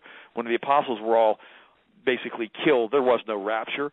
I mean, when the bubonic plague happened and the half of Europe died from the Black Death, there was no rapture. I mean, my gosh, if half the population of Europe dies within a few years of the bubonic plague, the Black Death that swept across Europe, there was no rapture. They weren't even teaching rapture. The rapture theory didn't get started until the mid-1800s. You need to do the research on that. No one ever taught that until then. And the reality is, I hope we have a rapture. I hope we have a mid-tribulation rapture. I hope we don't have to go through any of it. But the reality is, what if we have to go through it? I mean, I'm not talking about the Book of Revelation being open here. I'm talking about a financial collapse caused by our government and the Federal Reserve Bank, or the start of a third world war, and we have a shortage of food supplies. That's what we're talking about, and that's what everybody needs to keep in mind. Everybody needs to have sure they have enough food for themselves and for their families, because if they don't, who's supposed to feed them, Doug? The churches are going to run out of money, of food in the food banks immediately. Yeah. And so everybody needs to have a supply of food, and that's why I promote that. In fact, we tell people that all the time. So if you've got friends who don't want to believe you about that, send them just cut and paste that email that I wrote on that and send it to them. We cover all of this stuff in detail. We talk about what happened with when the B-17s and the P-51s are flying over Germany, killing all my relatives. I guarantee you they didn't think it was getting much worse than that. Okay? And when Dresden was firebombed and 100,000 women and children were killed in one night for being firebombed in Dresden, right before the war was over, when there was no reason, there wasn't a military target except to kill women and children. I'm sure they couldn't think it was going to be any worse than that. But the point is, I mean, things happen. The human beings in this country and in the world are not considered. That we're considered soulless creature by these global elites. And what's also interesting, I want to tell you this, Doug. Tom Horn talks about transhumanism and the melding of human beings with machines, and how these elites are planning on never dying. They're going to be augmented, and they're going to transfer their souls, their spirits, whatever they want to transfer in, to these machines so they can live forever. You know why there's just a huge push for that right now? Let me tell you why. This is my theory on that.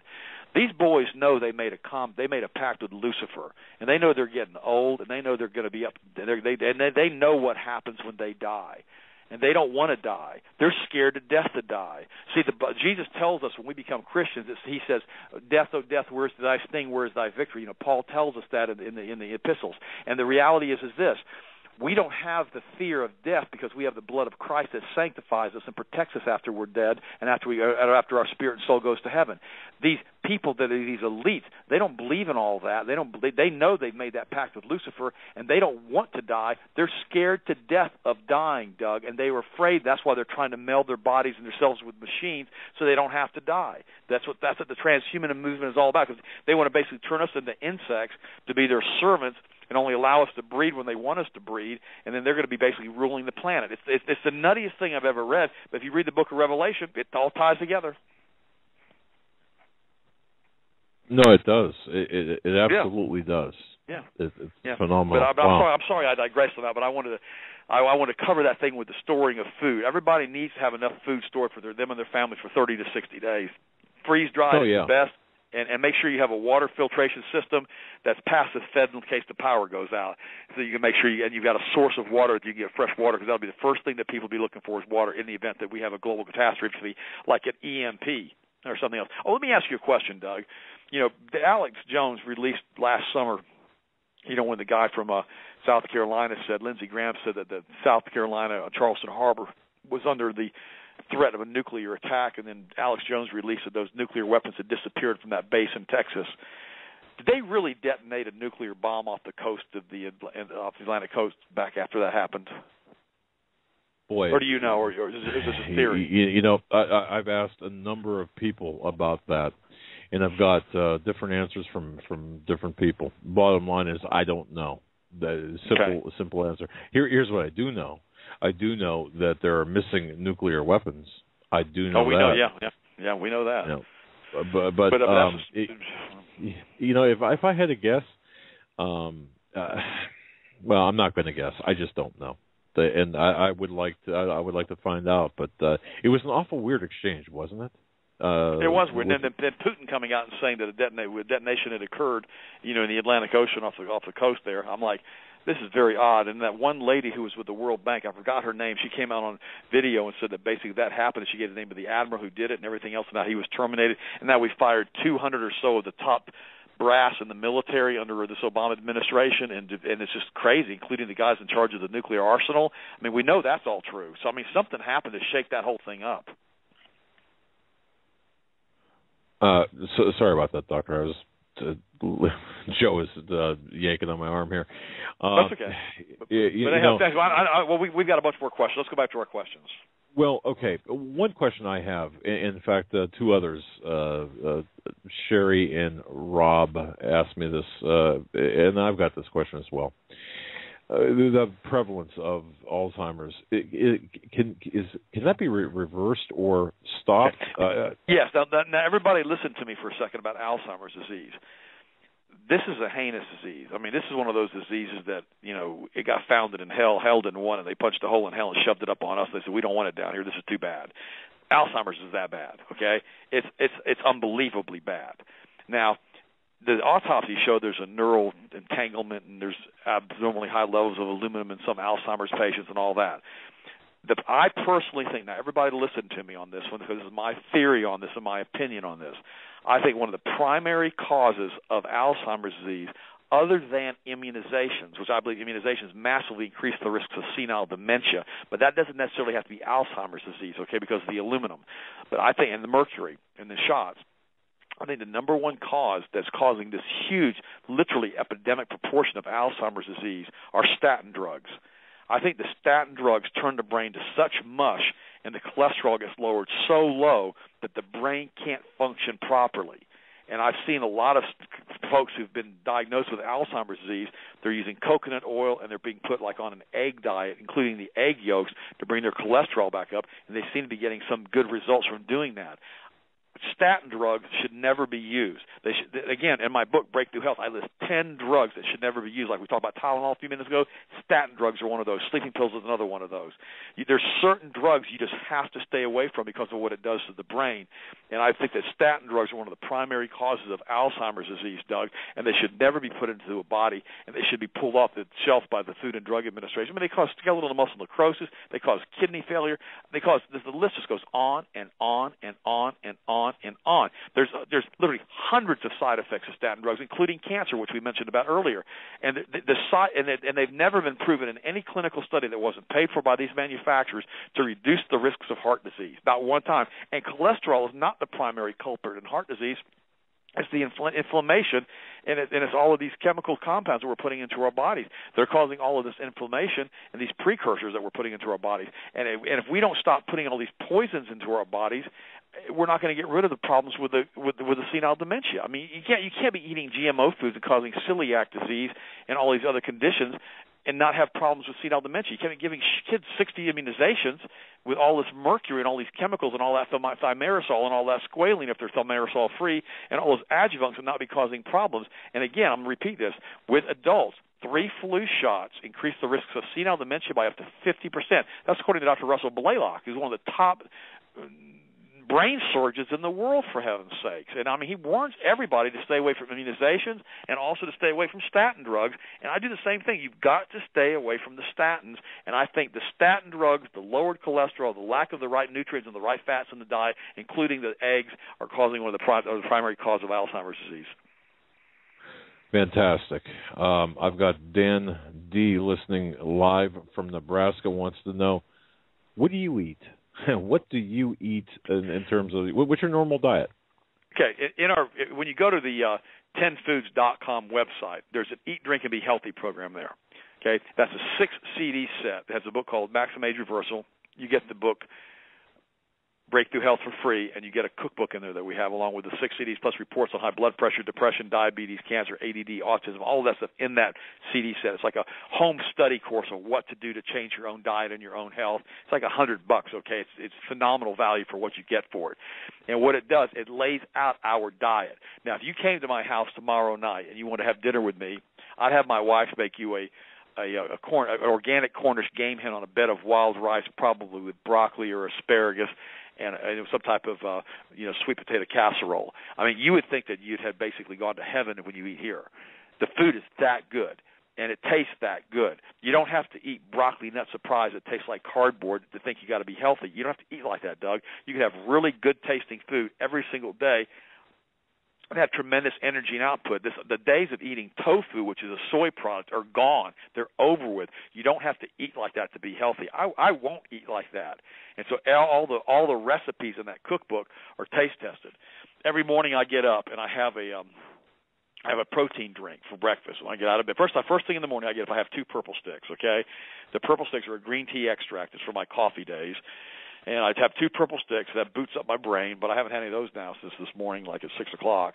So I'm off of that, and I have no caffeine in me at all tonight.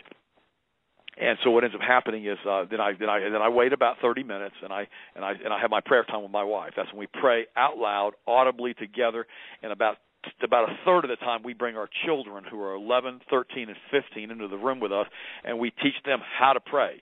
The problem is nobody knows how to pray. Nobody understands how to pray. And so we pray, and we pray correctly. And we teach the kids how to pray correctly. Then I go and I make my protein shake first thing in the morning with my protein powders, and that's my breakfast. And I don't want a big breakfast because I end up having to work out right after that. We train first thing in the morning. We have a gym here at the house, and then we get done working out. We go back in the kitchen, and I'll have a really big omelet. Usually it's a 4-egg omelet. My wife will put like fresh spinach in it or something like that, and we'll either cook it in butter or we'll cook it in coconut oil, because coconut oil is exceptionally good for brain chemistry. And so a lot of times the coconut oil is actually healthier for you. In fact, this afternoon I actually took a couple tablespoons of coconut oil. I mixed it with a little bit of cranberry juice, and it doesn't taste great, but it's really, really good for your brain, and it really boosts up your brain and your mental acuity. And I wanted to do it because I knew I was going to be on your show tonight. But the coconut oil is one of the best brain foods you can eat. And so, and then for lunch we'll have. We just eat really healthy food. That's what. So don't trust me. Everybody, when we go, it's so funny, Doug. We talk about the top 10 foods never to eat. Beef, eggs, and butter aren't even included on my top 10 list. Interesting. Well, I mean, we eat beef on a regular basis. I mean, you've got to have cholesterol in your diet if you want to make testosterone. If you want to keep acting like a man and that energy, you've got to have that. I mean, a few months ago, back in January, we went to Pasadena to the Florida State game for the national championship, because I've never been to a national championship game, because Florida State hasn't been to a game like that since I think 2000. And so what happened is we were playing for the national championship. So I told my wife, I said, I'm going to spend the money and I'm going to go out to Pasadena. And what I did is I really loaded up with iodine and vitamin C before I went out there to make sure that my immune system was super, super strong, because iodine helps to do that. We got out there. I could not believe how heavy the chemtrails were over the stadium that day. And the craziest thing is I started pointing the chemtrails out to everybody. I said, look at this. And they're looking at me like, what's wrong with you? Those are contrails. I said, those are not contrails. They're spraying them over the stadium. Well, by the time we left there, almost everybody that we were with, except for myself because of all the iodine that I was taking, were sick as a dog. I mean, sick as a dog. My son got deathly ill, started coughing up blood. My friend from college that I went with, Steve, he got deathly ill, lost his voice for 3 weeks. I don't know what in the world, if they sprayed us with something, who in the world knows? All I know is that everybody that we were with, probably 2/3 of us, got sick. And the nuttiest thing is, look at all these people that are young now. Your son just said that a few minutes ago, that when he went to the doctor, they said, this particular type of flu is targeting guys your age, 30-year-olds. And it's almost like they know how to target people at a certain age group with the stuff that they're releasing into the environment. And you say, well, I don't want to believe all that. Well, neither do I. I can't prove that. But the point is, it sure seems weird to me And that's why I tested the water from the chemtrails or from my rainwater. I mean, I suggest everybody does that. If I knew how to test for biologicals, I would do that too. I mean, I don't know how to do that. I wasn't trained in that, but I sure can test for chemicals. But I don't know how to test for biologicals. I don't even know where to send the biologicals to. And let's talk about Morgellons disease for a second. That's a whole other bag of snakes that nobody's talking about. And these psychiatrists are saying these people have these Morgellon fibers coming out of their body, that they're psychiatric patients and they're mentally ill. Are you kidding me? They're pulling fibers out of their skin that can't be identified with these different types of scopes and compounds when they analyze them. And then they find out these fibers, when you hit them with a certain frequency, they start budding and growing. Are you kidding me? And they're saying this was on a TV show again on the History Channel. I mean, this is insane what's going on with Morgellons disease and how that's affecting everybody. And is that a product of the chemtrails, Doug? I have no idea. It sure seems like they could be, but it sure is coming from somewhere. And the sad part about it is, what are we supposed to do about that? Keep your immune system strong. Keep the iodine in your system. Keep the vitamin C in your system. Keep the antioxidants in your system, the vitamin A, the E, the C, the selenium, the iodine. Keep it all in your system in high concentrations. Massively increase your energy levels, and will also massively increase your immune system and keep you strong in the advent of that. In fact, I just wrote another paper that you get online for free at healthmasters.com. It's on the flu shot. Just finished writing it. When I finished writing it, it was like, oh God, I think it was like 10 pages long. It took me weeks to put it together. You can read that one for free too on the website. But and also, if you want to call the office tomorrow, I'll do this for a couple of days. I can't do it all the time. And if you don't have the money for the book, the $25 for the book, if you just want to pay the shipping on it, which is like $8, and we send it out to you priority mail, just call the office up at 1-800-726-1834 if you really don't have the money to pay for it, and I'll be happy to send you a book out for the $8. I can't do any more than that, Doug. Well, I don't know what else to do. That's a fantastic deal. Well, for shipping now. Now, if you got to move your money around different bank accounts because you have so much money, don't call me up and try to get an $8 book, please. Just get a book. But I mean, this is for people that seriously who don't have the money. You can call. You can't do it on the website. And my son's going to fuss at me because I just did this on the radio show. But if you want to do that and you really are that broke and you can spend $8 for the book, call us up and I'll be happy to send you a book for that. And because I don't know how else to tell the people that I'm here to help. I want to help them as best I can. The globalists who are running the planet want us into a one-world government. They want us into a Luciferian state. They want all the money to go back through the Bank of England and back through the Jesuits, and that's where all the stuff is going through. That's how it's all happening. And if you don't see it, then you've got to read more. You've got to open your eyes. There's a bunch of good books that you can read. The Rise of the Fourth Reich by Jim Marrs, we talked about that. Stan Monteith, I was on his show last week. He wrote an excellent book called The Brotherhood of Darkness. Apollyon Rising, Thomas Horn, excellent book. The Unseen Hand, Epperson, that's a classic. The Holographic Universe, that's another classic. There are all kinds of great books that you can get and you can read and start learning what's going on and start learning about your health. I've got a plethora of books that are used on Amazon, for heaven's sakes. They're not my books. People are selling the used copies. It's not the new book, but it's the old books. You can get those copies of those books for hardly anything and learn what I'm teaching you. Learn how to stay healthy. And remember, your health is your most valuable asset. I've never heard anybody say who was dying of cancer, I wish I'd have spent more time at the office. They're saying, gosh, I wish I'd have taken better care of myself. And see, that's what we have to understand, is that our health is something that's given to us as standard equipment in most cases.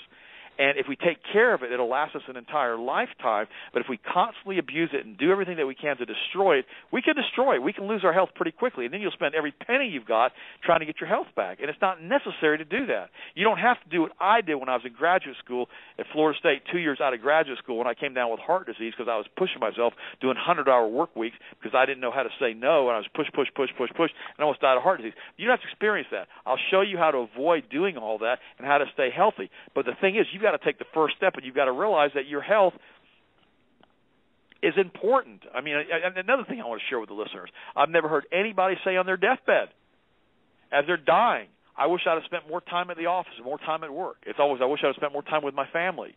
Learn to budget your time. Listen to me, friends. We're only here for a little bit. This is just a practice session for us.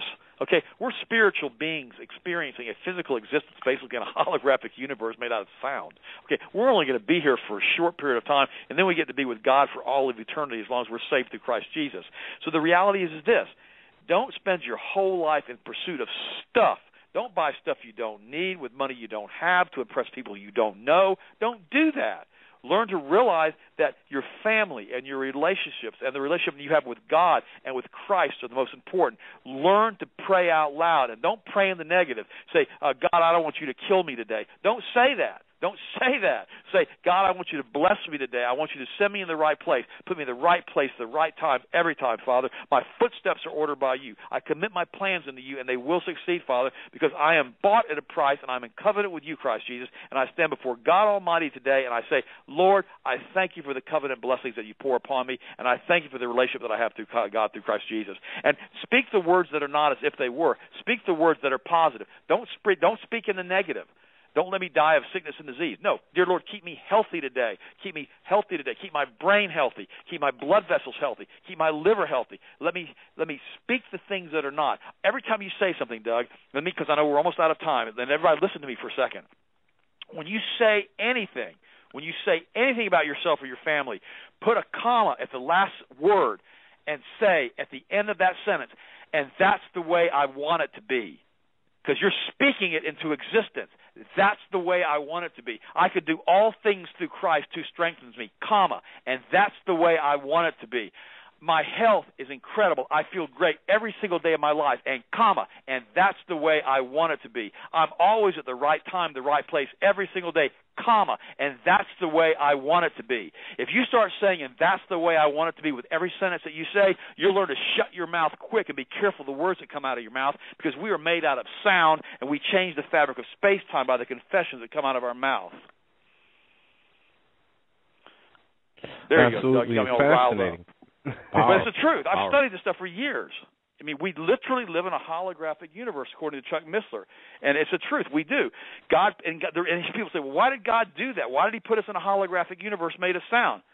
Because he wanted you to know that what you speak about, you bring about, that the power of life and death is in the tongue. He told you why he did it in the Word. The only thing that's real in this universe that we live in is our souls. Satan's group, they don't care about your money. They don't care about your stuff. They care about your souls. This isn't a battle for men's money. They already have all the money. This is a battle for men's souls. And as soon as we understand that this is a spiritual battle and we need to stay in the fight as long as we possibly can, as healthy as we possibly can, and we need to speak the things that are not as if they were, we'll learn very, very quickly when you say, and that's the way I want it to be, with everything that comes out of your mouth when it comes to you and your family, to quit cursing your own family and saying bad things about it. You say, Aunt Jenny, she's always sick. There's always something wrong with her. And that's the way I want it to be. Well, why would you say that? That's true. So don't talk like that. You can't speak those words over people you care about. Aunt Jenny is being healed by the grace of God, and that's the way I want it to be. That sounds better. But see, learn to speak in the positive. Learn to pray in the positive. That's the biggest mistake that people do when they pray.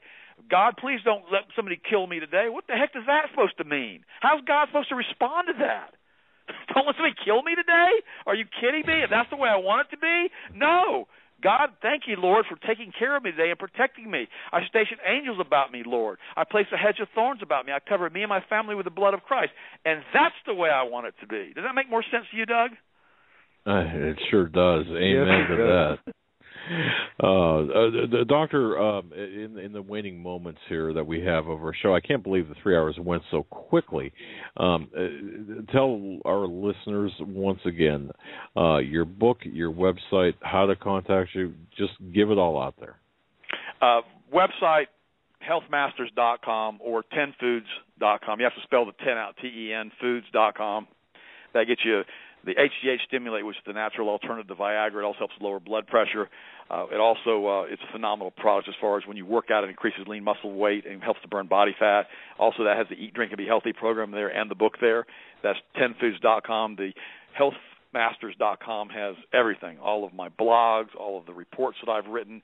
It has also the information on the new book. It also has the article that's not in the book on the flu vaccine that I just finished. You can look that one up. Plus, it also has a really good article in there that says that soy turned little boys into little girls. You need to read that one. And also the other article that I just read to you a few minutes ago about what happened, or that I told you about what happens when a woman is in has a baby in her, and the baby is in utero, and what happens to that baby if it's exposed to exogenous estrogen. That's in there. That new article's in there. So there's a lot of stuff that you can read online for free. And again, support us the best you can. You know, we're here. We're self-funded. We're doing everything we can to promote the truth of the Word of God and the health of the gospel of Jesus Christ and the three-dimensional lifestyle that we're all supposed to be following. And I'm awake, obviously. I'm a patriot, obviously. And support the Hagmann and Hagmann show, and, you know, support the sponsors of this show. You know, send out the blogs, the podcasts, send out forwards to all of your emails, and help everybody who's in this together, who's standing firm against tyranny, who doesn't want us to become part of the Third Reich, to stand against it. You know, it's so horrible. A few months ago, I was at the airport, and I was being groped again, and by the TSA because I refused to be X-rayed. And I looked at the guy, and I looked at him, and he was groping me. And I said to him, it's 1937. He looked at me and goes, what? I said, I'm standing on the cobblestone streets of Berlin. He goes, what are you talking about? And I said, I hear the stormtroopers marching down the cobblestone streets of Berlin right now, and it's 1937. He goes, dude, are you okay? And I said, yeah. He goes, what does that mean? Or what are you trying to say? So I told him again. He goes, I have no idea what you're even talking about. And I said, that's obvious. And I thought to myself, how sad. How sad, Doug. You know, smack them up one side of the head with the Bible, the other side of the head with a copy of the Constitution. Seriously, we are in so much trouble, and that's. Look, I don't fly. Because you know. Oh yeah, don't get me started on the TSA. I got you shook up now. Don't get me started. Oh man. But by the way, that's one area I do believe, folks, that we can fight back. If everyone said, no, not me, not my wife, not my daughter, not here, not now, not ever, if we all did that or refused to fly, or if we just stuck together, I think we could push back. We could push back the TSA because we know they're weenies, and we know that they, you know, we did make a difference. Well, Alex+Jones did made him stand down during that week in Thanksgiving 2 years ago. So, at any rate, that's another discussion for another day. But Doctor, I got to tell you, you've been just a wealth of information. I cannot believe. I got to get me some of that coconut oil and the other supplements. Your mental acuity, your energy level. We're gonna get you his book, Dad. Well, I'll be happy to send you guys the book. I'm gonna. You know what? You'll probably have to put me up at your house for about a week and a half, 2 weeks. Yeah, you're more than welcome to come to my house.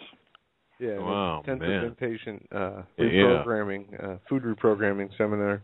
But folks, 10foods.com, that's tenfoods.com. You've got to visit that website to take a look at the, oh my goodness, no, you guys aren't that old. No. Well, now one picture, I'm 55. I'm 58 now, but we still look the same. Oh, my word. Okay.